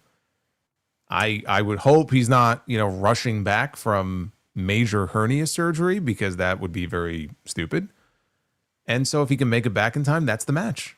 If he can't make it back in time, what do they do with Seth? I don't know, but maybe Seth and Logan, end up having a singles match, especially if LA Knight maybe can't wrestle because maybe LA Knight's hurt. It becomes a lot dicier, I guess, if Braun doesn't get cleared as far as what you do with Seth. If he's cleared, that's the match. Very simple. Yeah, that was according to BW Insider. Mike Johnson said that Braun Breaker was at the Performance Center this week as part of his medical clearance process. And, see what happens? We have not heard what the result of that was. No. Which, I would imagine they would want to, keep that under wraps anyway. So that in and of itself doesn't mean anything. But if he's being evaluated, then there's a pretty good chance that he will get cleared sometime in these next few weeks. Quickly to run through this, Lyra and Bayley Lyra beat, it was a tag team match, right? So Lyra and Bayley beat Kairi and Asuka. They got the tag team title match next against the Irresistible Forces. Meanwhile, Kairi and Asuka had a situation in the back where Io came to Kairi's defense. Asuka continues to bully Kairi, and we're going to get Io and Raquel next week at Madison Square Garden. Hopefully that finishes up, and then Io can move on to Asuka, and they play that out over the next 25 days or so. So I'm glad that they're actually moving in that direction, because they worried us last week where we thought Io had no WrestleMania direction and all directions pointed to Raquel at WrestleMania. So Io and Asuka on the card. I mean, as far as the women's matches, if that's the case, that's the one I'm looking forward to most, in my opinion. Yeah, I mean, that's the match that I've been waiting for them to do for a while now, and then they can get the big payoff, right, for the Asuka and Kairi stuff. Kairi has been abused and tormented by this woman now for months and months and months. And you wonder where's the payoff? Like where and when do they pay this off? What better place than at WrestleMania? There's no better place. I'm glad that they're actually doing it. So they had us all worried, and hopefully that plays out next week. We got Penta and Dominic. Penta retained the IC title. This gave way to Balor coming down and returning and attacking both Dominic and McDonough. Dominic got out of Dodge, and McDonough was the odd man out here. He took the beating. He got the coup de grace.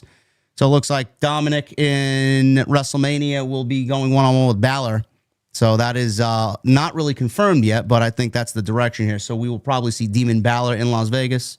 No IC title on the line. I don't know what Penta is doing. He might not even be on the show, to be quite honest with you. In the back last night, he told Dragon Lee, anytime you want that rematch. If they run that back at Mania, I have no problems. No problems whatsoever. What Gunther does, I mean, that's the whole talking point coming out of last night's show for a third week. Apparently, the reports coming out of Body Slam are that it is unclear what the WrestleMania program for Gunther is going to be, as Rey Mysterio has a rib injury. So Gunther was last seen on the March 2nd episode of Raw, where he defeated Dragon Lee and unmasked him. And obviously, as you guys know, he has earned the nickname the Career Killer, elevating his standing in the company by retiring Goldberg, John Cena, and AJ Styles. So what he does, I don't know. Jason's pitched an idea. I said maybe Penta, if that's what they want to do, because he had something going on with the Luchadors, and Ray was friends with Penta, and he unmasked Dragon Lee. He's now friends with Penta. I don't know.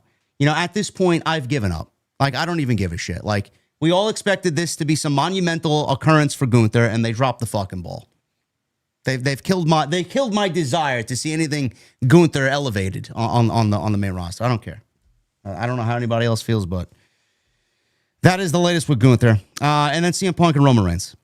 They had a main event segment, which definitely made up for the prior week where I felt like they dropped the ball big time. CM Punk went over the fact that Roman Reigns called him old, and he admitted that he's old, and he embraced the fact that he was old. He even asked the fans in Boston to chant, or well, they chanted yes, and he asked if he was old, and the fans replied yes, yes, yes. Punk said if he told them he wasn't, he'd be a liar. He is old. He's proud of it. If he were ashamed, he would be covering up his gray whiskers with Just for Men, just like Roman Reigns did. He was middle-aged and crazy, and he went on to talk about Terry Funk and Robin Ventura and Nolan Ryan and Gordie Howe. And then he said that age was just a number. And then he says this gem, which this is the only part that oh no, this was the only part that people remembered. Oh boy. 20 minutes into their match, Reigns is going to be begging for air, and all that oil and jizz he covered himself with would be dried up. And he would hit him with the GTS and put him to sleep. I love the Metal Gear Solid like fucking sound effect. I don't know what anybody else thought of that. I thought that was unnecessary, but Punk is going to be Punk regardless. The Usos came down. Jay told Punk that he was old and he'd been hit in the head too many times because he was running his mouth about their family and about him. Jay threatened to fight him. Punk said Jay never did get his title rematch, so he offered him a world title match right there. Nobody wants to see that, so nobody cares. Jimmy then comes down. He told Jay that you don't think when you get emotional. You only see red, and that's why they got disqualified earlier. Now the tag team titles are going to be on the line next week. They had to focus on their title match next week. Jay says he didn't care about the tag team titles right now. Jimmy told him to let Reigns handle it. Jay was pissed that Reigns was here. He's not even out here yet. So out comes Roman Reigns. And then the real situation begins. So Reigns gets in there, and Punk is egging him on. So Reigns stares at Punk before turning his attention to the Usos. He says, "Did you guys have your tag team title match ready?" They said yes. And then he says, respectfully, I'm going to say this in the most respectful way possible, get out of my ring. So Punk advised them to stay because Reigns is going to need their help because the family can't do anything without helping each other. So Jay shoved Jimmy aside, went after Punk. Punk popped him in the head with a microphone. And then Jimmy and Punk got tangled up, and Reigns dropped Punk with the Superman punch. Officials came down. Usos left the ring. Reigns was about to leave, but Jay told Joe, you know what you got to do. Smash him. So the mini tribal chief here gave orders to the OG tribal chief, and then Reigns just snapped, and then he Superman punched Roman. Roman did to Punk. He speared him and then powerbombed him through the announce table, leaving him in all the table rubble, and Punk was smiling, saying, I'm not the one who needs help. Roman Reigns needs help. And that's the way the show went off the air. So as far as this segment, Jason, what did you think about the Usos' inclusion in this? Where do you see this going now? Because it's a 3-on-1 situation, and Punk is all by himself here. He's got no help. I liked it. It introduces an interesting wrinkle into the story, and it gives us a chance if we're going to see Jey Uso on TV. I'd much prefer this version of Jey Uso over, the Yeet Man who comes out, the 4 letters, one word, that whole thing. So to me, this guy is unhinged, and he just comes out there, and Jimmy is the one who always has to calm him down. He's like a loose cannon out there. And like you said, he was basically giving orders to Roman. He was basically acting like mini Roman, confirming what LA Knight had said earlier in the show. So it introduces an interesting, kind of aspect to the story here. What I don't want to see coming out of WrestleMania is just a full-blown just reunion of the bloodline. Because I just feel like that would be lazy. Now you're just going back to a story that worked for you previously. So going into Mania, I don't mind them introducing the Usos into things. I just hope that's not where this is leading. Where like Roman wins and he's got the title back and the Usos are solidly with him. And they kind of already are, to be honest with you. But to me, that would just be lazy. I really just don't have any interest in seeing that. But Jay is the wild card here. I mean, it's leading to something. I do wonder if we're going to get a world championship match on TV in the next few weeks with CM Punk and Jey Uso. Because in the promo last night, Punk was basically saying, you never did get your rematch. And I'm just sitting here going, don't remind him. Like, no one is asking for that rematch from Saturday night's main event. That was awful. But he did offer it. And so would they do it on TV? How does that make Roman feel? Like, I don't know. I feel like they put it out there for a reason. Do you think they turn on Roman at WrestleMania? Let me rephrase it this way. Do you think that they realize that Punk's been right all this time and they actually turn on Roman and just kind of eliminate him? Maybe. If he's not going to win the championship and they, instead of just having Punk beat him straight up, how would Roman lose if his family turns on him? I haven't gotten that far. I don't know where they would go with that. I would rather something like that happen than just see a full-blown bloodline reunion, because I said the same thing. It's like, that's going to work negatively against Triple H, because people are just going to say, well, he's going back to what worked, and that storyline ended, and it's just a rehash of the same old shit. Well, it is. I mean, the bloodline was their golden goose storyline for years and years, and if they just go back to another version of it, it's like, is he incapable of coming up with something else to replace the bloodline? And people would be right. Shouldn't have to go back to the bloodline. So, I mean, again, we're just speculating here, but hopefully that's not what they have planned. But again, Jey Uso is the wild card here. Is the idea to position Jey Uso to be, the new tribal chief? I'm kind of done with all this stuff. So, what does that lead to? Roman and Jey? We've already had that before, and it wasn't very good. So, I don't know where things are headed with Jey specifically. But you may be right. Maybe it's leading to a big twist, at the end of WrestleMania, where the Usos cost Roman the championship. That would then make the Usos heels, because people still cheer for Roman, even though last night Roman really was acting like the heel, even though people were still cheering for him. And by the way, when he powerbombed Punk through the table, they were chanting the same thing that they were chanting at Randy Orton when he was beating the hell out of Matt Cardona on Friday. One more time. These fans want bloodshed, Yeah, so I think the fans are the heels. But they're chanting one more time. I'm like, well, there's no tables left to break. So you're only getting it once. I know you don't want to hear it, but what if they turn Jey and Jimmy heel, or Jey at least, because he's the character, Jey heel, and they actually take the chance on him going heel? They never really tied up the fact that Rock and Roman, they won the main event of 40 night one, and that Roman lost. Rock could easily come out and blame Roman for letting the family down. He's not really the tribal chief. He's the high chief. What if he comes down? What if he shows up at Mania and anoints Jey Uso as the new tribal chief, and then that's how we kickstart Roman and Rock for WrestleMania next year? And that's it. I know you don't want to hear it, but I mean, there's a natural way in to get Rock involved by taking the tribal chief away from Roman and anointing Jey Uso, because he has been acting like mini Roman. And who's going to make that decision outside The Rock? And then The Rock could be on television. They build to the match, and then goodbye. The Rock is not going to be on television, dude. I know. Mania. I'm talking about Mania. He'll show up on the Raw after Mania and then disappear for 4 months. I don't know. So now we have a new tribal chief ruling the roost on Monday nights. So you're going to put the world title on him? No. You almost have to. Going to make him the tribal chief and not have him wrestling for the world championship? What's he going to do? I will not stand for that, no. What's he going to do? Is he just going to go back to being a tag team wrestler as the tribal chief? That doesn't make any sense. You are putting him in a position where he almost has to be featured in, if not as the world champion, in that realm, challenging for the championship to bring the championship back into the family. I don't want to see that. Maybe it's not Jey. Maybe it's somebody we're not even thinking of. There's nobody else. Jacob would be the only one. Jacob's a babyface doing his thing on SmackDown.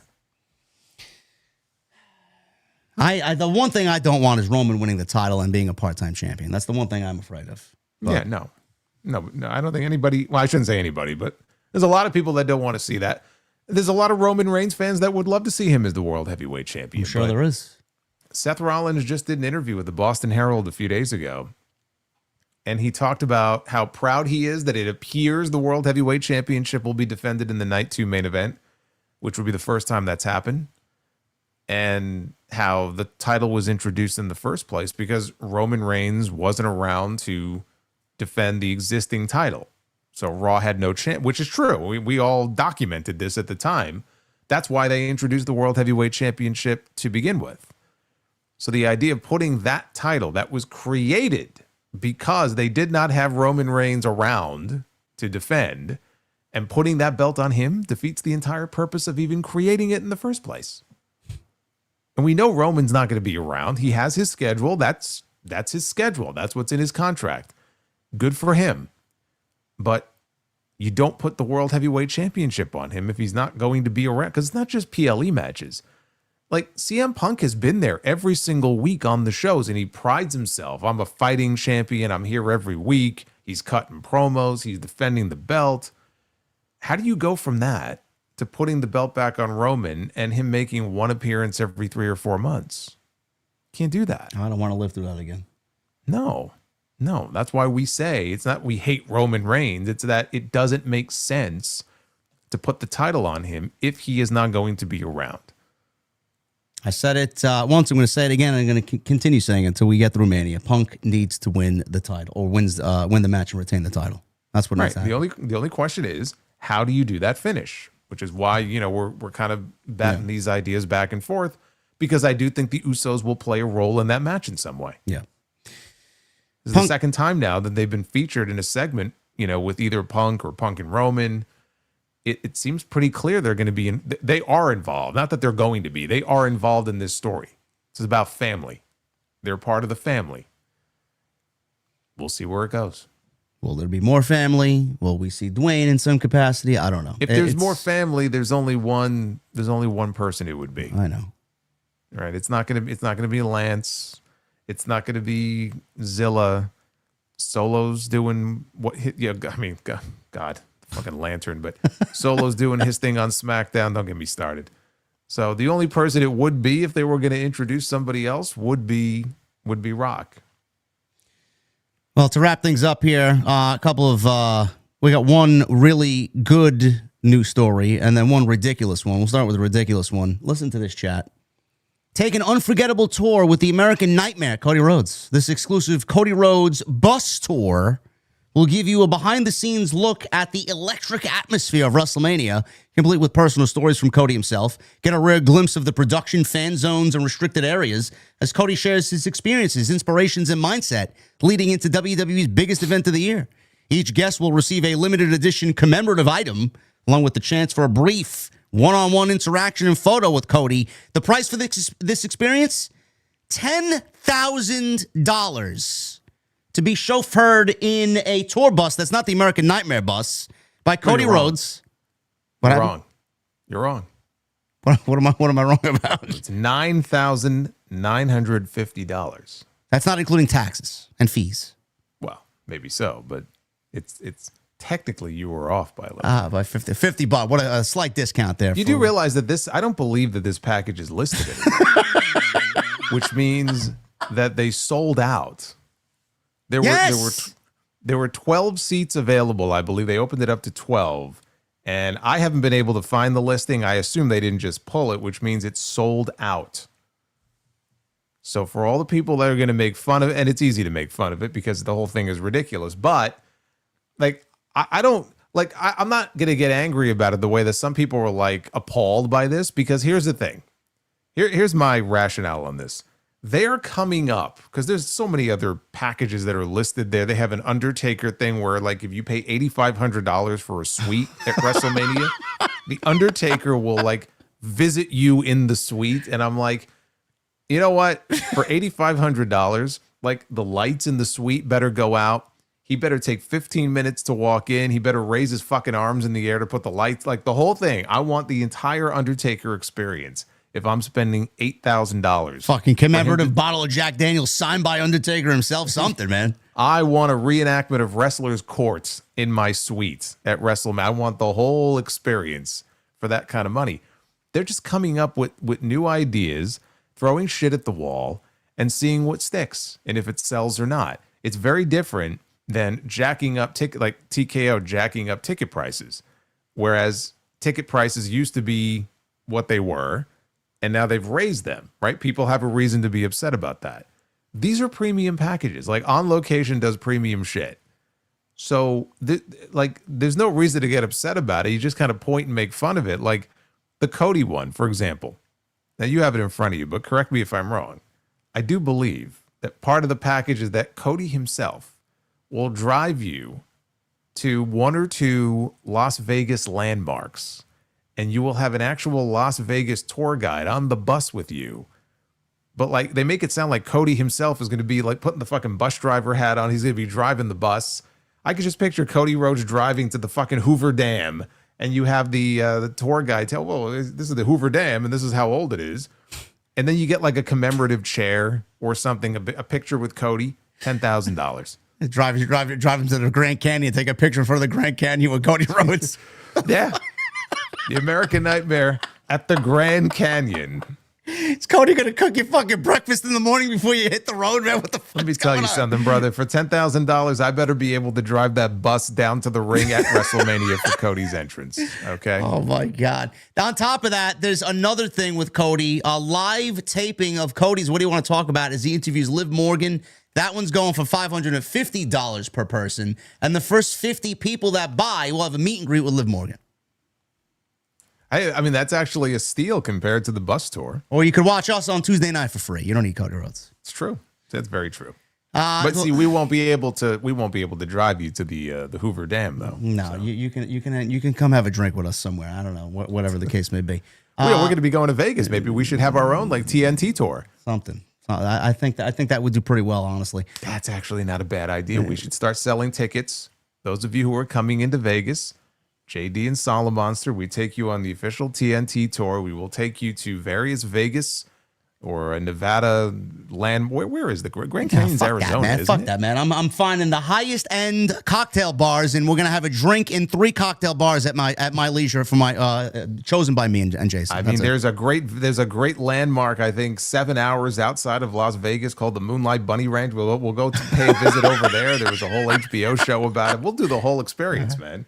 We'll do the whole thing. I don't know what this guy's talking about, man. I'd just rather have a fucking old fashioned.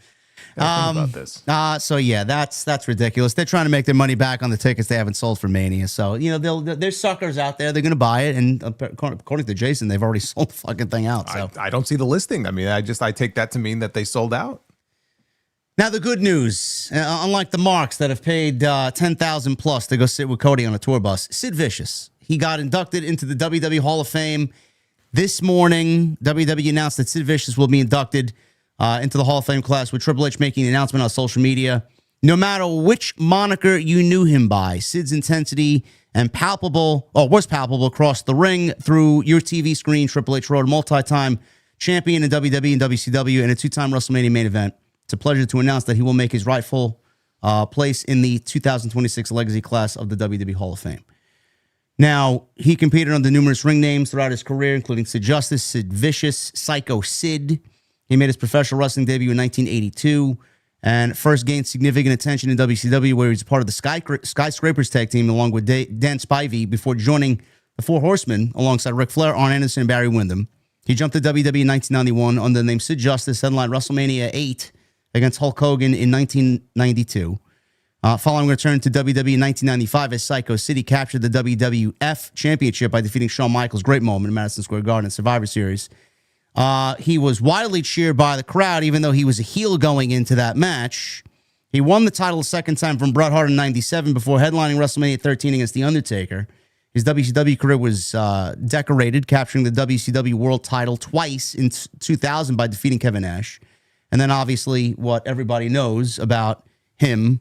Unfortunately, his in-ring career was brought to a sudden end during the main event of the 2001 WCW Sin pay-per-view, where he suffered a double compound fracture of his left leg after jumping from the ropes.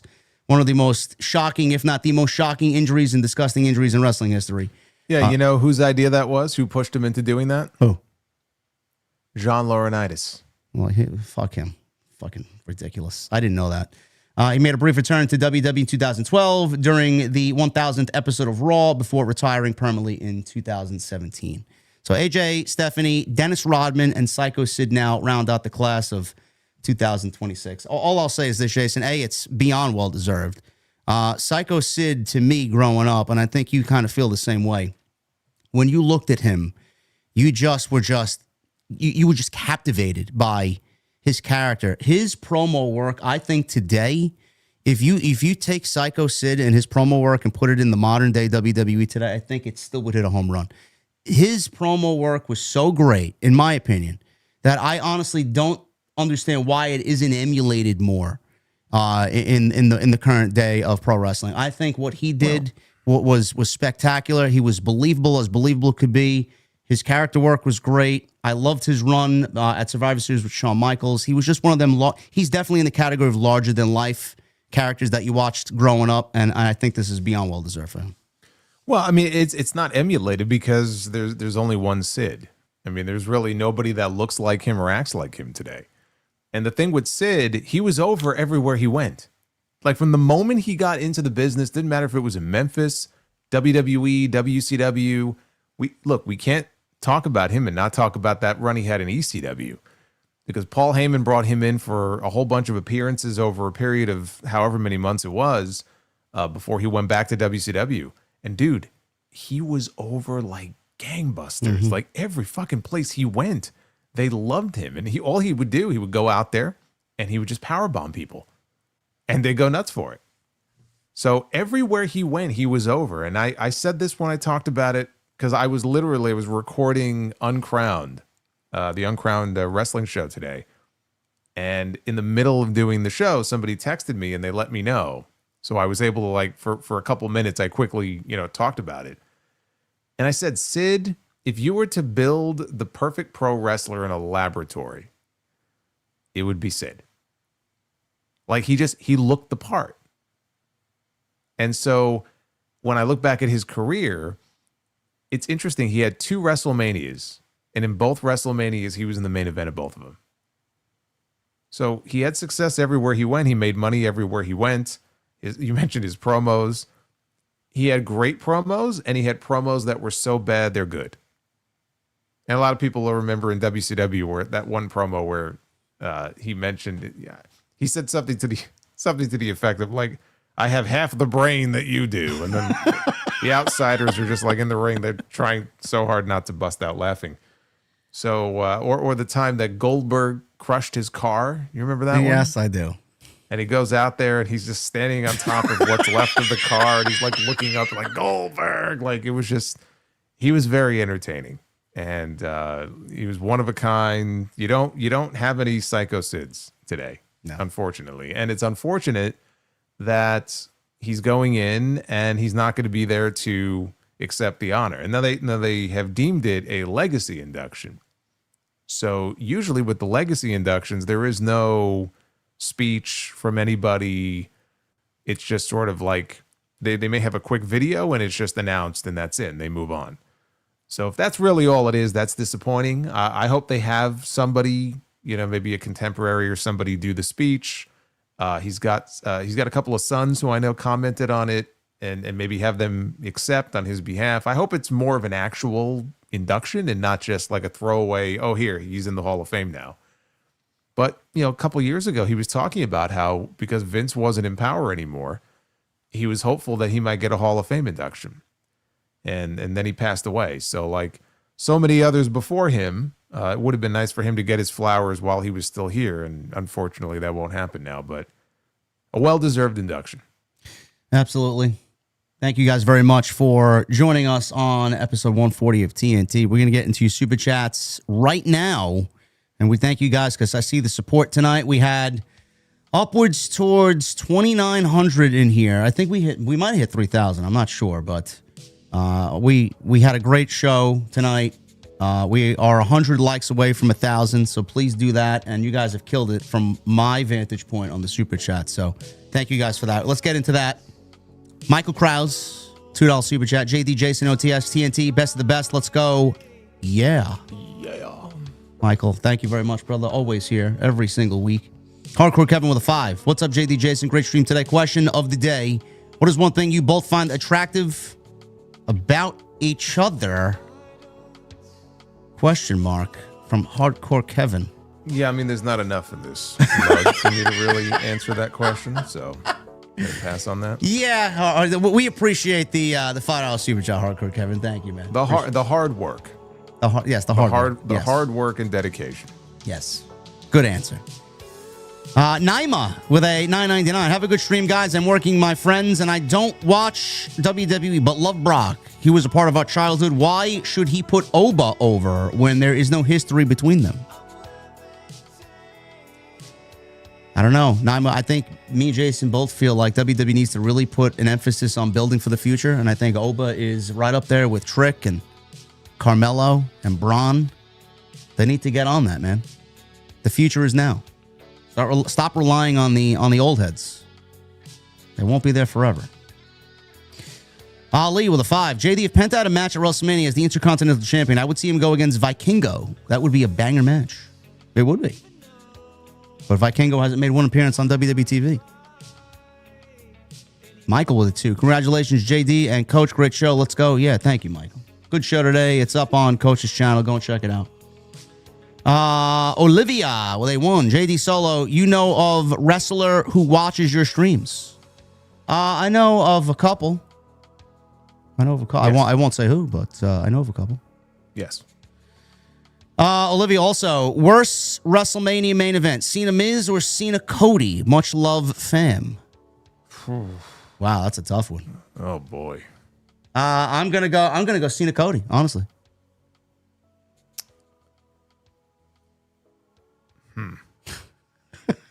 You got Jason stumped on this one, Olivia. Holy shit. I really hate that WrestleMania 27 match. Oh boy.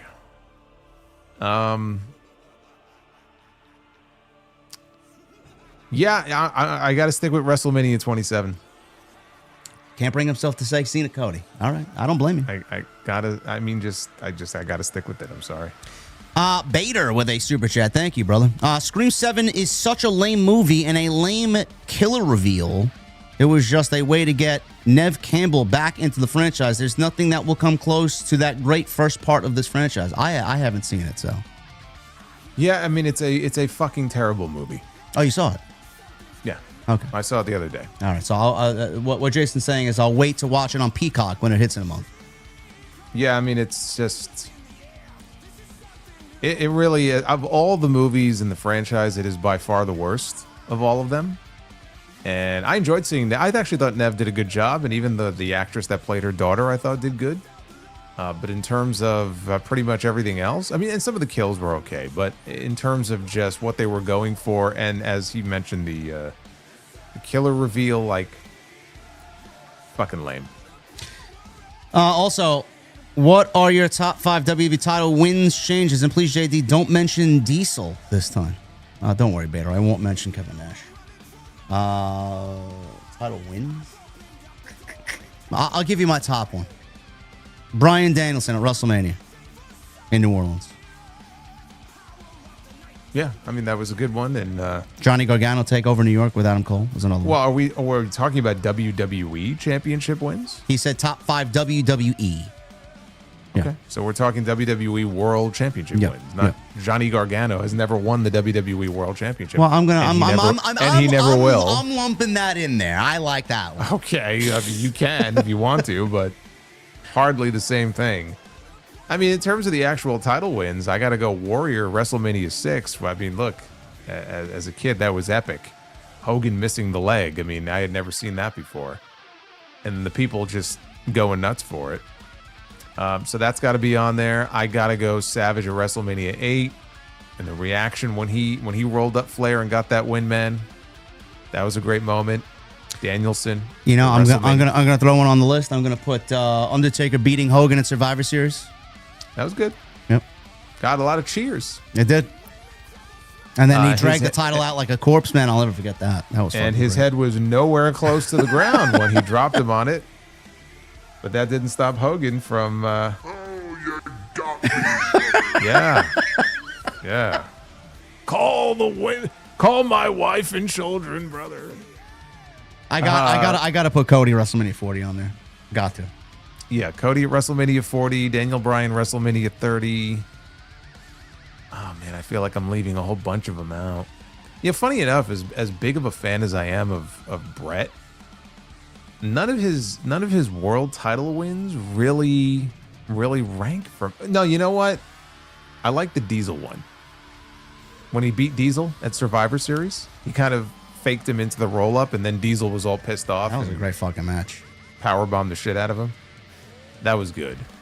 And I know you're a big fan of him beating Undertaker at SummerSlam. That was a great finish at SummerSlam 97. Yeah, the greatest world title ending to a match of all time, in my opinion. Yeah, so that one's actually, that's probably the one when it comes to Brett. So yeah, I mean, we could be here all night, but I mean, those are some of the key ones, I would say. Very good question, Bader. Very good question. Thank you very much, brother.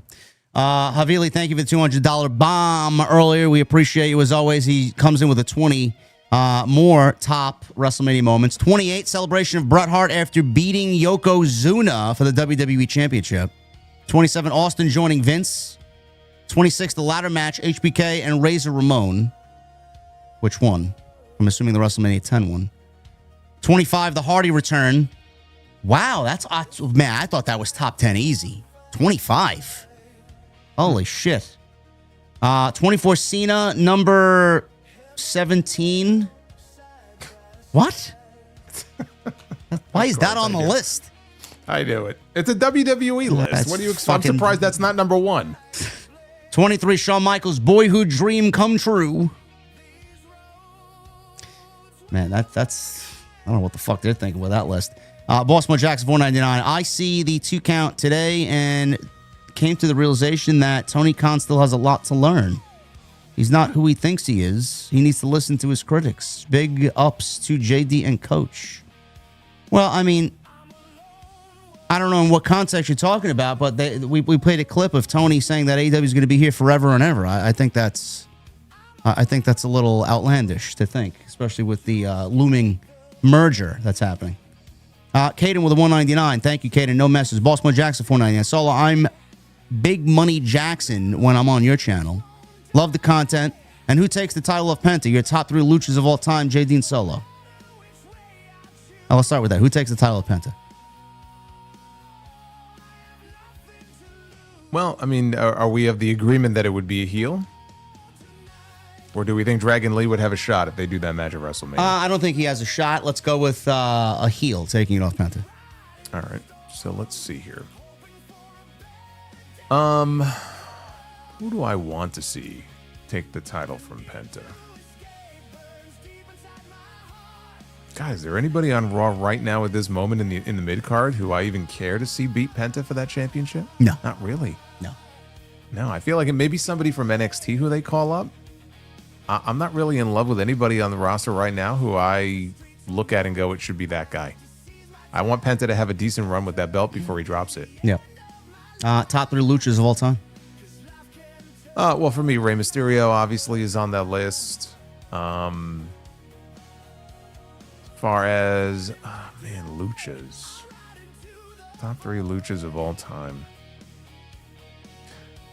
Eddie would have to count. No, how do you not count Eddie? I would count Eddie. Yeah, so Eddie's got to be on there. And we need one more. Who would you stick on there? You know who I was fond of back in the day? I loved WCW La Parka, and I love Psychosis. I used to play Psychosis all the time, all in the video game. I was going to say Juventud. Him too, yeah. Yeah, those are the guys I grew up with. I mean, anybody else before that or in Mexico, I don't really have any knowledge of. So we'll stick with those guys. Man, so you're not going with El Grande Americano? No, I'm not. No. Okay. No. Thank you, Boss Mo Jackson. Nate with a 20. I like Gunther, but him at WrestleMania is exactly why I hate how he is booked so OP. Never loses often. Now stuck with the career killer. And I knew he would be booked in a corner. At least Brock loses, but wins and makes it more believable. Ooh, Bandito. That's a good one. Yeah, today's day and age, I've said it time and time again. He's my favorite. I think he's the coolest looking. Yeah. Thank you, Nate. Yeah, it's a problem. It certainly is a problem. The career killer is actually harming Gunther's career. Michelle with a 5. How would you feel if Cody gets a darker edge to him? It's rumored that he will almost become Orton to fight Orton, but will Cody still get booed? Cody's getting booed in Las Vegas. It doesn't matter what he does. And Orton should win the title. All Elite Adam with a $4.99. Cheers to you both. Thanks for making Thanks for making trucking a little easier. Solo, I need you to make a JD putty person super chat for the channel. Makes putty noise. Good thing we didn't see them last night. Like Jason said, you sound like a Thanksgiving turkey when you do that. You don't sound like a putty person. You sound like a fucking turkey. It's my interpretation. That's what you sound like. Gobble, gobble. Oh, my God. Lloyd with a 10. What's up, JD? You are the best. Like you, I've been watching wrestling for a long time and 100% agree with you. I'm a huge supporter of your content and channel. I watch you every day faithfully. Well, Lloyd, I appreciate the kind words, brother. Thank you. Thank you very much. BP with a 199. John would believe AI gen posts on Facebook for sure. Yes, he would. That's all I see nowadays. Loch Ness monsters and fucking sea creatures that look completely unrealistic, yeah. Apparently, Sora is going away. Is it? Oh, yeah. Yeah, it's being shut down or sunset or whatever, and I can't say I'm unhappy about this. What made them come to that decision? I don't know. They've decided that... a little too powerful, the end has come. I don't know, I guess. How am I going to get my fix of the Lord of the Rings meeting Pawn Stars, man? I got to see the conclusion to this. You know, did you see I don't those know, clips? but no, I didn't actually. Frodo brings the ring into the pawn shop, and Rick offers him $20 for the ring. So he's like, "All right, let me call in my specialty guy." And one of the fucking faceless knights comes in. One of the faceless fucking ring bearers comes in as his like knowledgeable guy on the ring, and then Gollum comes in and fucking my precious. He wants the ring back, man. This was hilarious shit, man. I couldn't believe you. I couldn't believe what I was watching. I'm surprised you haven't seen that. It was all over social media. No, I haven't seen that. You gotta go watch it if you haven't seen it. It's great stuff. Baltimore Jacks with a 499. I see fans make comments about Lesnar calling Oba boy as if that's racist. We all know Brock calls young boys or young guys boy. People looking for something out of nothing. Yeah, I don't listen. I don't know why this was a big deal. You're not that lucky, boy. He's a young superstar. He's been in the business for 3 fucking years. Lesnar's been how long? 25? Come on. Hollywood guy with a 5. JD, I saw the 2 count with you and Coach. You both fucking rock. I'm hooked. Thank you, brother. Lost but found with a 499. Let Gunther win the title, unmask Penta, Chad, and Ray, and go to SummerSlam and drop the title to Dragunov. Oh, so he's the Lucha Killer now. Is that what we're going with? It's better than the Career Killer, honestly. Christopher Smith with a 5. I burned my right with grease. Got 2nd-degree burns. My skin immediately blistered, and it's still raw. I'm sorry to hear that. That's the worst, man. When you're frying something on the stovetop and you get fucking that little drop of grease that spits up in the air and it hits your skin. It's the worst. Yeah, that's not fun. Michelle with a 2. Which group will come to an end first, Vision or Judgment Day? Oh, Vision. Absolutely. Chris with the 45 months. Cheers. Thank you, brother. Lloyd, 20. JD, can you do me a favor? Can you send me and my family prayers? Yesterday was the 1-year anniversary of losing my brother, and it just hasn't been the same without him. But watching you has helped me cope with it. Lloyd, I am very sorry for your loss. All I can tell you is, and it's funny you mention this. I mentioned this to Jason when we went to get some dinner right before the House of Glory show. Now, I've been thinking about my grandma a lot. She's been in my mind for a lot, especially the last, I would say, 3 or 4 months. Every day, I just wake up thinking at least about my grandma. Bro, they never leave you. They never leave. I truly believe that my grandma is with me. My grandpa's with me. Whatever they have taught you will remain with you until you are no longer here, bro. They are always with you. So I send my condolences to you, and I'm glad that Jason and I and what we do to provide is an escape. I love those comments, and we try our best to entertain, and I'm glad that you find solace in us. It means a lot. Baltimore Jacks with a 199. R.I.P. Chuck Norris. Much respect for the legends. TNT for life. Yes, we lost Chuck Norris this week. Pablo Montoya with a $9.99. The way I see it, just have Aleister Black versus Melo at Mania since he beat Sammy and also Orton. You can keep Trick versus Sammy, plus that'll open Dragunov for an interpromotional match, a la HBK Angle, WrestleMania 21 versus Gunther. Aleister versus Melo? I don't know. Well, I mean, look, Black has wins over the last month over Randy Orton and oh god, who did he beat? Was it Jacob? He beat two big names in the span of like the last few weeks. So you would think that would lead to something for him. I don't know though. I don't know if that's what they have up their sleeve. Did we not see Melo and Aleister at one point? We did. In this, we did. Yeah, that's what I thought. I mean, you could do it. You could do it, but not Mania worthy, in my opinion. That's not Mania worthy, but Melo versus Dragunov would have been. I think Melo versus Dragunov is more WrestleMania worthy than Melo and Black. Yeah. I think Black is pushed at least the same level, if not at a higher level than Dragunov is. You're not wrong. I just don't find Black to be like, I don't know, there yet. Well, he just hasn't had the chance to have that WrestleMania caliber match yet. So maybe that's the stage where he could finally go out there and have the kind of match that we saw him having in NXT all those years ago. I hope he gets there. NM with the 2. Mania watch parties are back on. Thanks, Uncle Nick. Yeah, that was never going to last. That was just ridiculous. Bork Laser 89 with a $9.99. Would you rather have Cena versus Taker at Mania before the streak was broken or Sting versus Taker at Mania? Also, why didn't those matches happen? There were opportunities to do both, I feel. Sting versus Taker. If you were going to do Cena Taker, you definitely do it before the streak is broken. But of those two matches, I mean, Sting and Taker is the bigger attraction. Yeah, that's what I would go with too, especially with them fucking woodshed vignettes that they had in the rain that everybody thought was for Sting, and then ended up being Undertaker. Yeah, I mean, look, 2015 was the time to do it. Bossmo Jackson, or the last good time to do it. Yeah. Bossmo Jackson, $4.99. On Jesse's channel, as I joke, I proposed Heyman versus Rollins. If Heyman wins, he adopts his daughter. If he wins, he adopts his daughter. That's what you proposed to Jesse. He got Rollins' reaction. My favorite segment on Raw. No. Heyman's.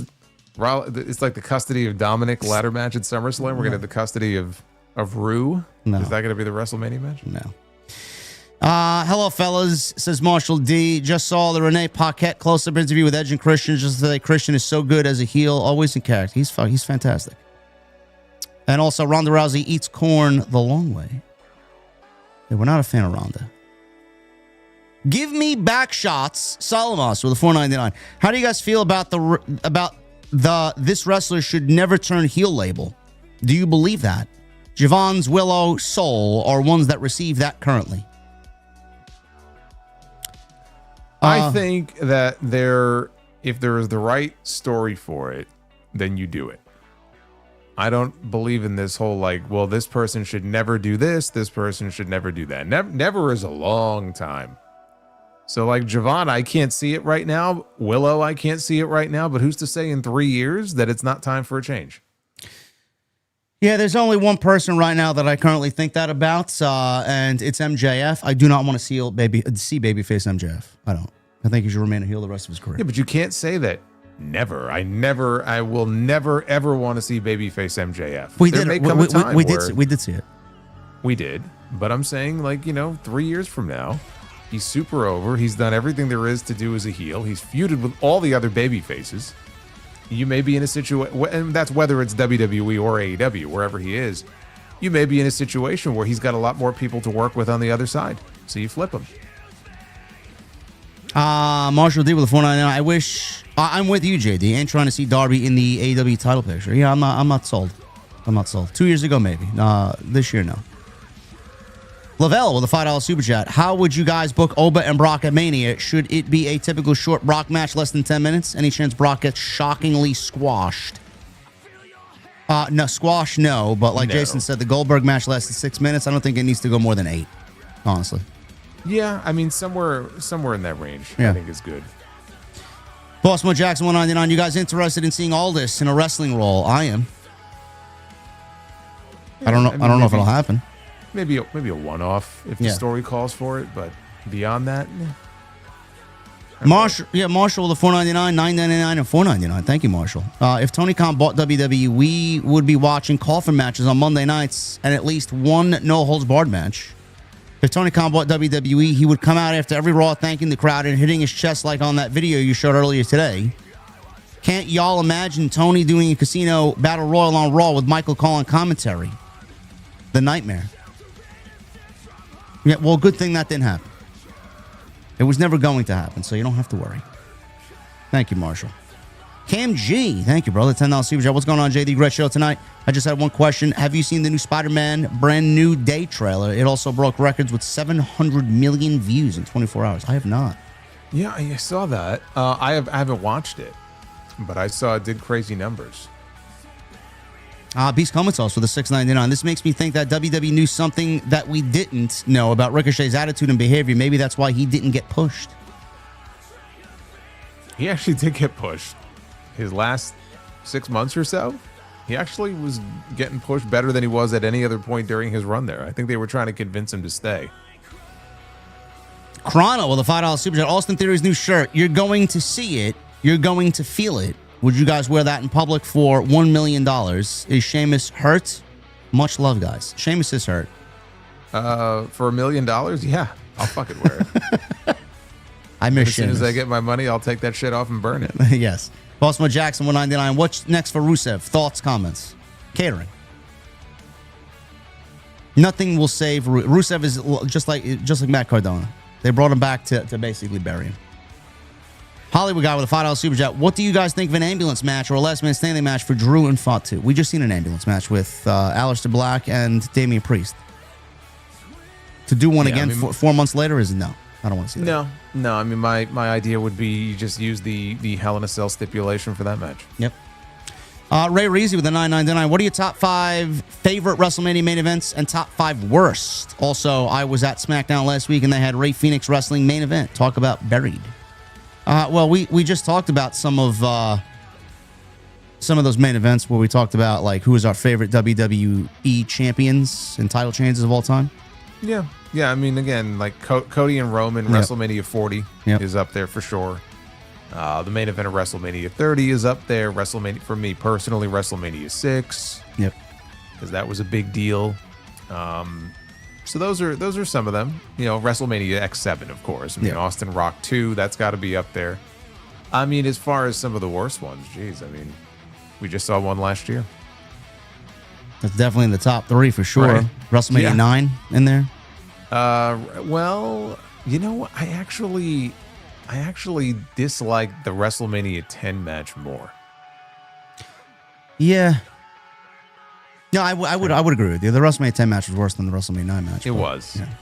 But we got to go with Cody and Cena. We got to go with Cena and Miz. And look, it was a fine attraction, but as a WrestleMania main event, for God's sake, Bam Bam and LT. Yeah, no, not a main event. I mean, come on. No. Angel, thank you, brother, for the $100 super chat earlier. Cornell, nice to see you back in the chat, bro. $4.99. Have Gunther slap Tom Brady across the ring. Goldberg and Styles come to save Brady and beat the shit out of him. Boom, Gunther problem solved. No. Alex with a $5 super chat. Brother JD and Solo, buy, rent, sell on your favorite promo from these. Dusty's Hard Times. Punk's 2011 Pipe Bomb. Heyman shoot promo on Vince in 2001. I'm buying on Punk. Out of the 3. Man. I'm inclined to go Dusty Hard Times. And then Punk. I'm doing Punk, renting on Heyman, and then selling on Dusty. Vintage Grapes with $1.99. Just give us Ilya versus Gunther. Doesn't need a build. Everything needs a build, bro. You got to have at least some dialogue. And a reason why it's happening. Can't just do it cold. Evil God with a $4.99. Common trope with Triple H booking. If he has nothing for you at the moment, you'll be benched until you're planned to be booked again. Yes, just ask the Street Profits. Who've been away for what? Since October? Ridiculous. Aaron with a $1.99. Thoughts on Oba winning the World Heavyweight Championship on Raw after Mania? Way too soon. Way too soon. Bro Mobile, $10 super chat. If you guys didn't see, Meltzer saw Jelly Roll and said to Alvarez, I don't know where they found this guy. And Alvarez corrected him to say that he's a famous singer. There's a clip online. Made my week. Did he really mean that, or was he coming off in a way where he was impressed by his promo work? No. So I think I saw the clip. So what it was they were talking on their show about, or Alvarez was trying to talk about how great Jelly Roll was in that segment. So I think he made the comment of like, I don't know where they found this guy. And then Meltzer, and this is what he does. He has that dry sense of humor, but you're not really sure if he's trying to be funny. It was clear Alvarez was just making a comment like, man, I don't know where they found this guy. And Dave's like, oh, he's a famous singer. And Alvarez is like, yes, I know that, but I'm just saying, like, it was one of those like only Dave moments that just he's so unintentionally funny in those moments. Like I can't remember what it was. This was a few years ago, and there was a clip on YouTube, and they were having a conversation about something, and Alvarez said something like, "Oh, they were talking about Vince," and I think Alvarez said, like he was going to live forever. Like if this guy lives to be 150 years old. And Dave interjects and goes, well, that's not going to happen. And he's like, yes, I know he's not going to live to 150. But I'm just saying if he did. And Dave's like, well, that's not going to happen. And he was so exasperated by this. Like, I'm just trying to make like a point here. But Dave couldn't let it go. Like, this man is not, realistically, he will not live to be 150 years old. And it's like, yes, Dave, I understand that. But I'm just trying to make a larger point here. He's very like, matter of fact with things, and it like makes for the most hilarious moments. It's just high comedy. And they call Punk old. Dave is old. Thank you, Bro Mobile. Ryan with a $4.99 times 2. I think Rock continues his weight loss from now till September because he's still got some weight to lose for Lizard music. He's not really free. He just finished Moana in 24, right after Mania 40. He has to film Lizard music and possibly Breakthrough this year with Scorsese and others in 27.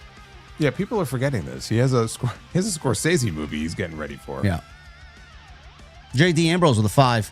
Thursday is the 25th anniversary of the Final Nitro. Upon reflection, I had thought, where is wrestling today if Hulk Hogan never stepped foot in WCW? It's a good question. It's impossible to know. But probably not where it is today. No. Because even though I was not a fan of Hogan's first 2 years in WCW, he was still doing the red and yellow, and he brought in all these older guys just so he can fucking beat them, like it was 86 all over again. And it wasn't until he went heel that really, things picked up in a major way. But look at the influence the NWO had. Transcended the whole fucking business. To this day. But not only for WCW, but even just the fire that it lit under WWE that forced them creatively to change their ways, and it led to the best. I mean, as a fan watching, especially at that age, like that was the best era of wrestling, dude. Like you may have better in-ring bell-to-bell wrestling today, but as a fan watching live week to week with the two competing shows on Monday night, like dude, we didn't realize how good we had it. No. The newer fans today, they'll never know what that was like. Alex with a 10. More foreshadowing. WWE listed several names, including The Rock, who could be the mystery caller for Orton. The writer's logic on why it could be Rock was very convincing, but who knows? I don't think it's The Rock. Could be, but I don't think it is. I have people telling me that it's the voices. He's not actually talking to anybody. He's talking to himself. What is that? That's ridiculous. No, it's got to be it's got to be a human being. Johnny B's Knees with a 5. I pay for the bus ride if Randy climbed out of the undercarriage and jumped Cody while he was driving. You better be sure to get someone else quick into the driver's seat. Otherwise, you're going off the fucking cliff. Basic with the 36 months. Why not have Cody DoorDash your WrestleMania dinner package? For $12K, Cody will deliver your dinner with a hoo-ah upon opening your doorbell. I don't want Cody delivering my fucking food, man. No. SRH with a 999. Hey guys, great show by the tag team of the year. We're the tag team of the year? I guess so. Which I mean isn't really saying much because the tag team division right now is not exactly at its peak. BW Roses with a $5 super chat. Jade and Solo this week marks 25 years since WCW died, 30 years since WCW Uncensored, 96, Doomsday Cage. Where were you during both events? Stay blessed. I wasn't watching the Doomsday Cage pay-per-view that night. That much I can tell you. In 1996, bro, I don't even know where I was last week. But in March of 96, I was getting ready for the big Iron Man match at WrestleMania 12. 1996, I was a freshman year at St. Benedict's Academy, St. Benedict's School in the Bronx. Yeah. I was not watching the WCW pay-per-view. Well, just starting freshman year high school in Mount St. Michael. That's where I was. RDS Harry, $2 super chat. Cheers to another awesome TNT. You guys are amazing. Thank you, Harry. Thank you. Furious Nation with 499. What's up, guys? Banger TNT, Raw and MSG this Monday. I will be at the show repping OTS and TNT. Also, congrats to Psycho Sid for the Hall of Fame. Thank you, brother. Winky with a $5 super chat. Rock returns at Mania. Everyone turns on Roman and helps Punk. After Rock kicks Roman out of the family and makes CM Punk your new tribal chief. CM Punk is the new tribal chief. He's gonna wear the Ulafala to go at all the bracelets he has. 199 Furious. Thoughts on Penta vs. Vikingo at WrestleMania? No. Open challenge. I'm tired of the open challenges. Bradley with a 2. Screw it. Just do Penta vs. Phoenix at Mania. Yeah, I mean, you could, but I mean, they recently announced that they're going to be reuniting on one of the Triple Mania. I think they're going to be reuniting the Lucha Bros. So having them wrestle each other, I don't see it. B Money with a 499. Hey guys, why were the Warrior and Diesel's WWF title runs considered failures or not good? Was it because of attendance or was there other factors? Yeah, I mean, business just wasn't as good as it was under Hogan. You know, they weren't. Everything was based on ticket sales back then. The ticket sales and you had the pay-per-view buys. I don't know if the pay-per-view buys plummeted during that year. We're talking 90, but just the business metrics were down. That's why they got the belt back on Hogan as soon as they could. You know, they tried to do it. I mean, Warrior had almost a full year, but the idea when they put the belt on him was they were anointing him, and they were ready to put that belt back on Hogan, you know, as soon as they could, and that's what they did because business just wasn't the same. Havili with a 10. I meant WrestleMania 10 ladder match. If we didn't get the pandemic, would NXT be part of Survivor Series 2020?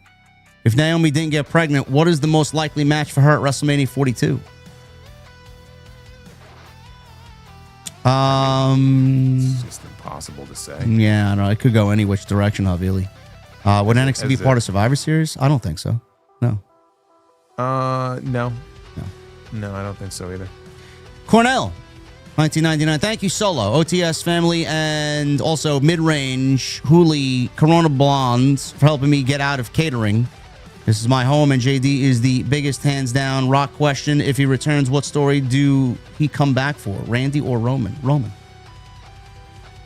Roman for sure, brother. I don't know why you got benched. I don't know what happened. Some people get a little too crazy with the block button over here, but I'm glad you're back. Lost Dill with a 499. Obviously, you guys don't have the for sure answer, but where the hell is Joe Hendry? It's a good question. I don't watch NXT, so you got a better answer than I do. He's the NXT champion, isn't he? I believe so. Where's Joe Hendry? He's on NXT. He's the world champion. If he's been missing for 3 weeks, I don't know. I don't watch the show weekly.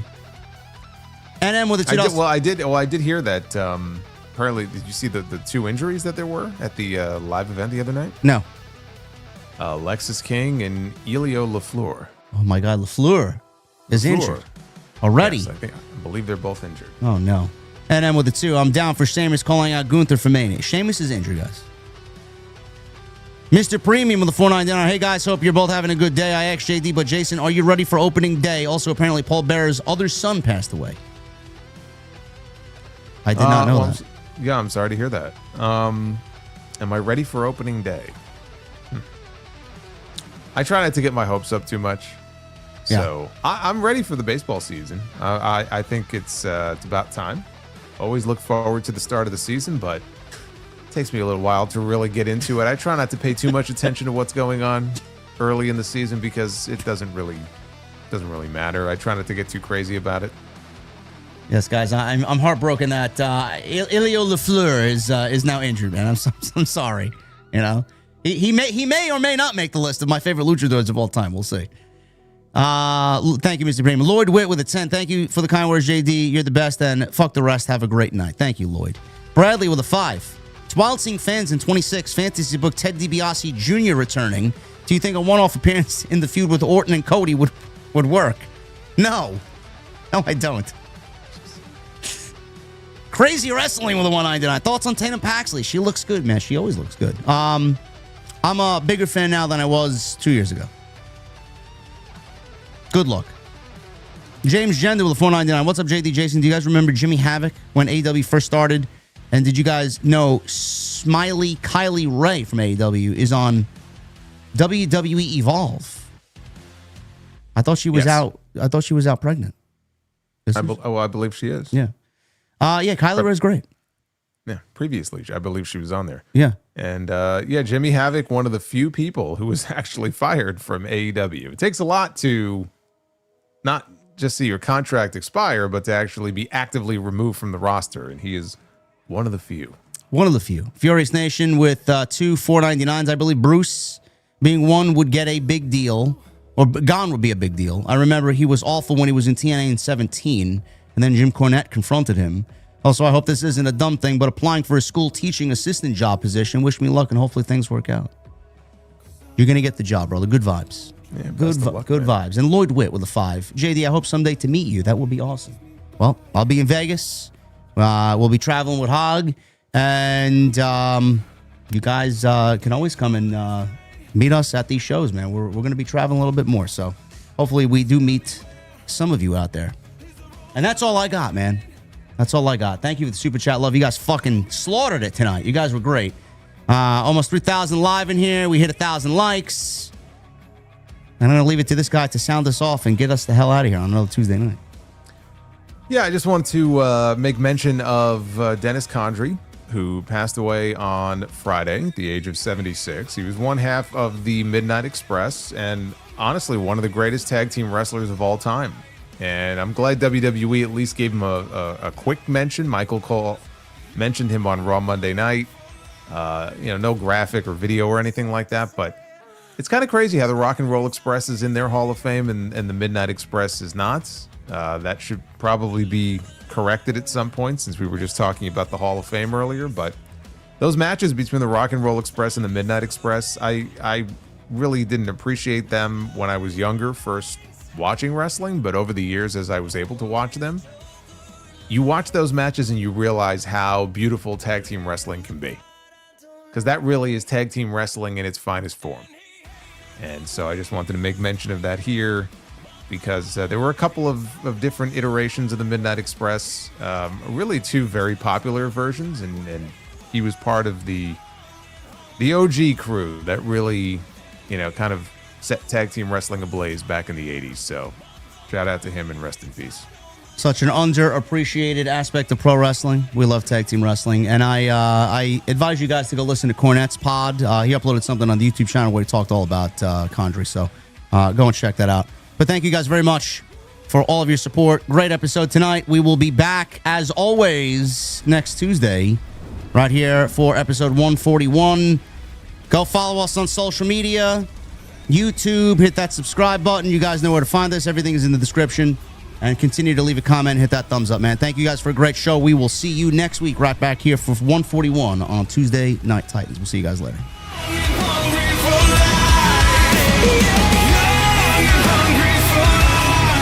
life.